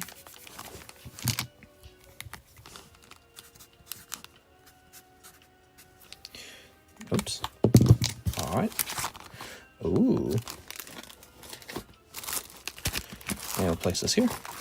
And we'll place this here. Someone told me not to reveal my Pokemon cards on dates. All right. They'd be like, oh, cool. If someone gave me a mixed bouquet of flowers and Pokemon cards, I would marry them. Oh, that's so nice. There you go. Vaporeon. Well, there is probably some card collecting guy out there that would marry them. He'd be like, nice. Here's an Aovic with a $20 Rick and Morty. Here is a Mr. Krabs for $30. Hitmonchan for $185. And Sandy Cheeks, because she got some cheeks. $4.49. It's definitely slowed down. Look, we only have 68 viewers. What's the Gem 2 break at? Gem 2 break. Gem 2 break. Yeah, it's a slow night. It's a slow Tuesday, so this has 5 spots left. 5 spots left. Halfway done. Pretty cool, huh? And so it's just you guys, huh? We're going to put Sarah in. Sarah, you're going to get a spot in here.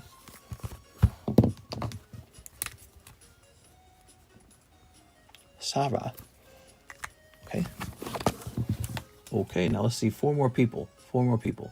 We got 1, Andy Man. 2, 6. 6 made it in. 3, Justin French. Justin definitely should go in there. And 4, Edwin Delcid. All right. Landing on number 3, Andy Man. Andy Man's the man. Number 3. All right, this is now Andy Man's box. Oh, yeah. Let's see what we got for you, Mr. Andy Man.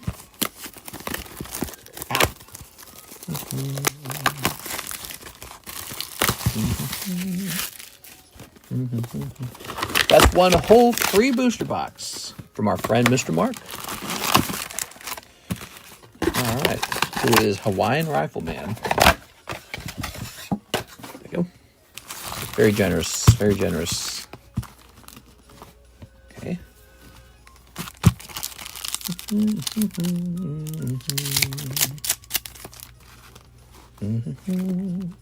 I wonder what's the most interesting piece of content I could make for a short. I want to hear some of your guys' ideas. What's the most exciting short I could make, short video? Give me an idea. Brainstorm with me, guys. Give me like a topic, or give me like I want to hear some good ideas. You are? All right. By the way, I am looking for somebody who might be interested in being editor number 2, junior editor, if you'd like to try your hand at editing some Pokemon videos for money. Pulling up to McDonald's. Don't worry, we still got the shiny treasures. Burn some more bulk. Burning bulk. Yeah, could do that. Probably not good for the environment, but maybe we can destroy them in another way. Yeah. McDonald's, hell yeah, bro. Torpedo. Parody current events. Oh, Dunsparce, my favorite Pokemon. Is it still choppy? How choppy is it right now? Is it choppy? Tell me, guys. Pre-grade. Destruction. Here's Squawkabilly. What's the most exciting short I could make? Like, you would click on it so fast. Like, what's the most clickable thing you can think of? You go, oh my god, I gotta click this. Here's Orthworm. Pretty choppy. It's pretty bad. It's really choppy. You know what's crazy? On my screen, it says that the KBPS is doing very good. It's in the green, and it's not changing. That's no good. About like what it was the other night. Okay. So, I think I'm going to delete the app and re-download it and see if that fixes anything, okay? I'm also, you know what? I'm going to check the memory on the phone. You know why? Because back in the day, we had a memory issue where YouTube, for some reason, would fill up the memory all the way to the top. And I wonder if we could be having a memory issue. It's not the internet. I really feel it's the phone. I suspect it's also the phone. I say open Pokemon cards at an aquarium. So opening Pokemon cards in a unique location, would that do it? That's not the most exciting thing.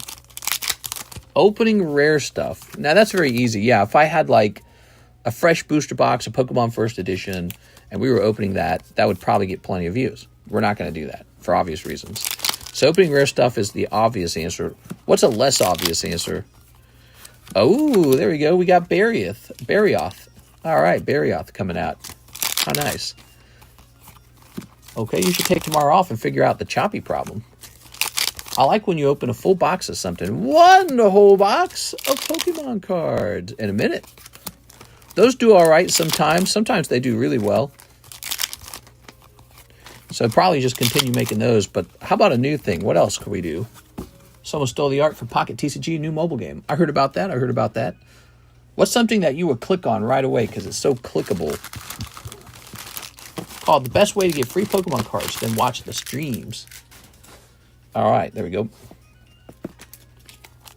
Put a picture of a WoW face. Oh yeah, with like a red circle and a red arrow. Oh yeah. There you go. All that could be yours, Mr. Andy Man. And it is yours. Andy Man. Andrew A. Martin. Got work in 2 hours. Hey, what's up, NHCC? Didn't NHCC win a break a little earlier? What did he win? He won a break, didn't he? I would love to see like top 5 sentimental cards or top 5 expensive rare cards. All right, I'm going to write that one down. I like that one. Top 5 rare cards in my collection, because that is so that's a type of content I've made before, and it's a showing off collection type of video. Top 5 sentimental and top 5 rarest Yes, I've made those before, but making them again more recently for like maybe newer people or people haven't seen. You know, here's the problem. You get so many shorts made in the last 6 years that it's an avalanche of shorts. You will never see all the content we've made. It's too much content. So, you know, and then again, I wonder if that should be a video or a short almost, because I almost feel like I could make that video. I'm going to hop off now, guys. I had a lot of fun. That's going to be the end of the stream. Let me make sure there's no orders in the queue. No orders in the queue. All right. Commission to draw thumbnails. I would love to see top 5 sentimental cards. Oh, commission me to draw thumbnails. You know, 6, if you learn editing, like video editing, I think that would increase your money-making opportunities, potentially by a lot. So drawing is good. Editing videos, very similar to drawing. And I know this because I use both Photoshop and the other one, the one for, what do they call that? I haven't used it in a while, but I use it on the other computer. It's called Adobe Premiere.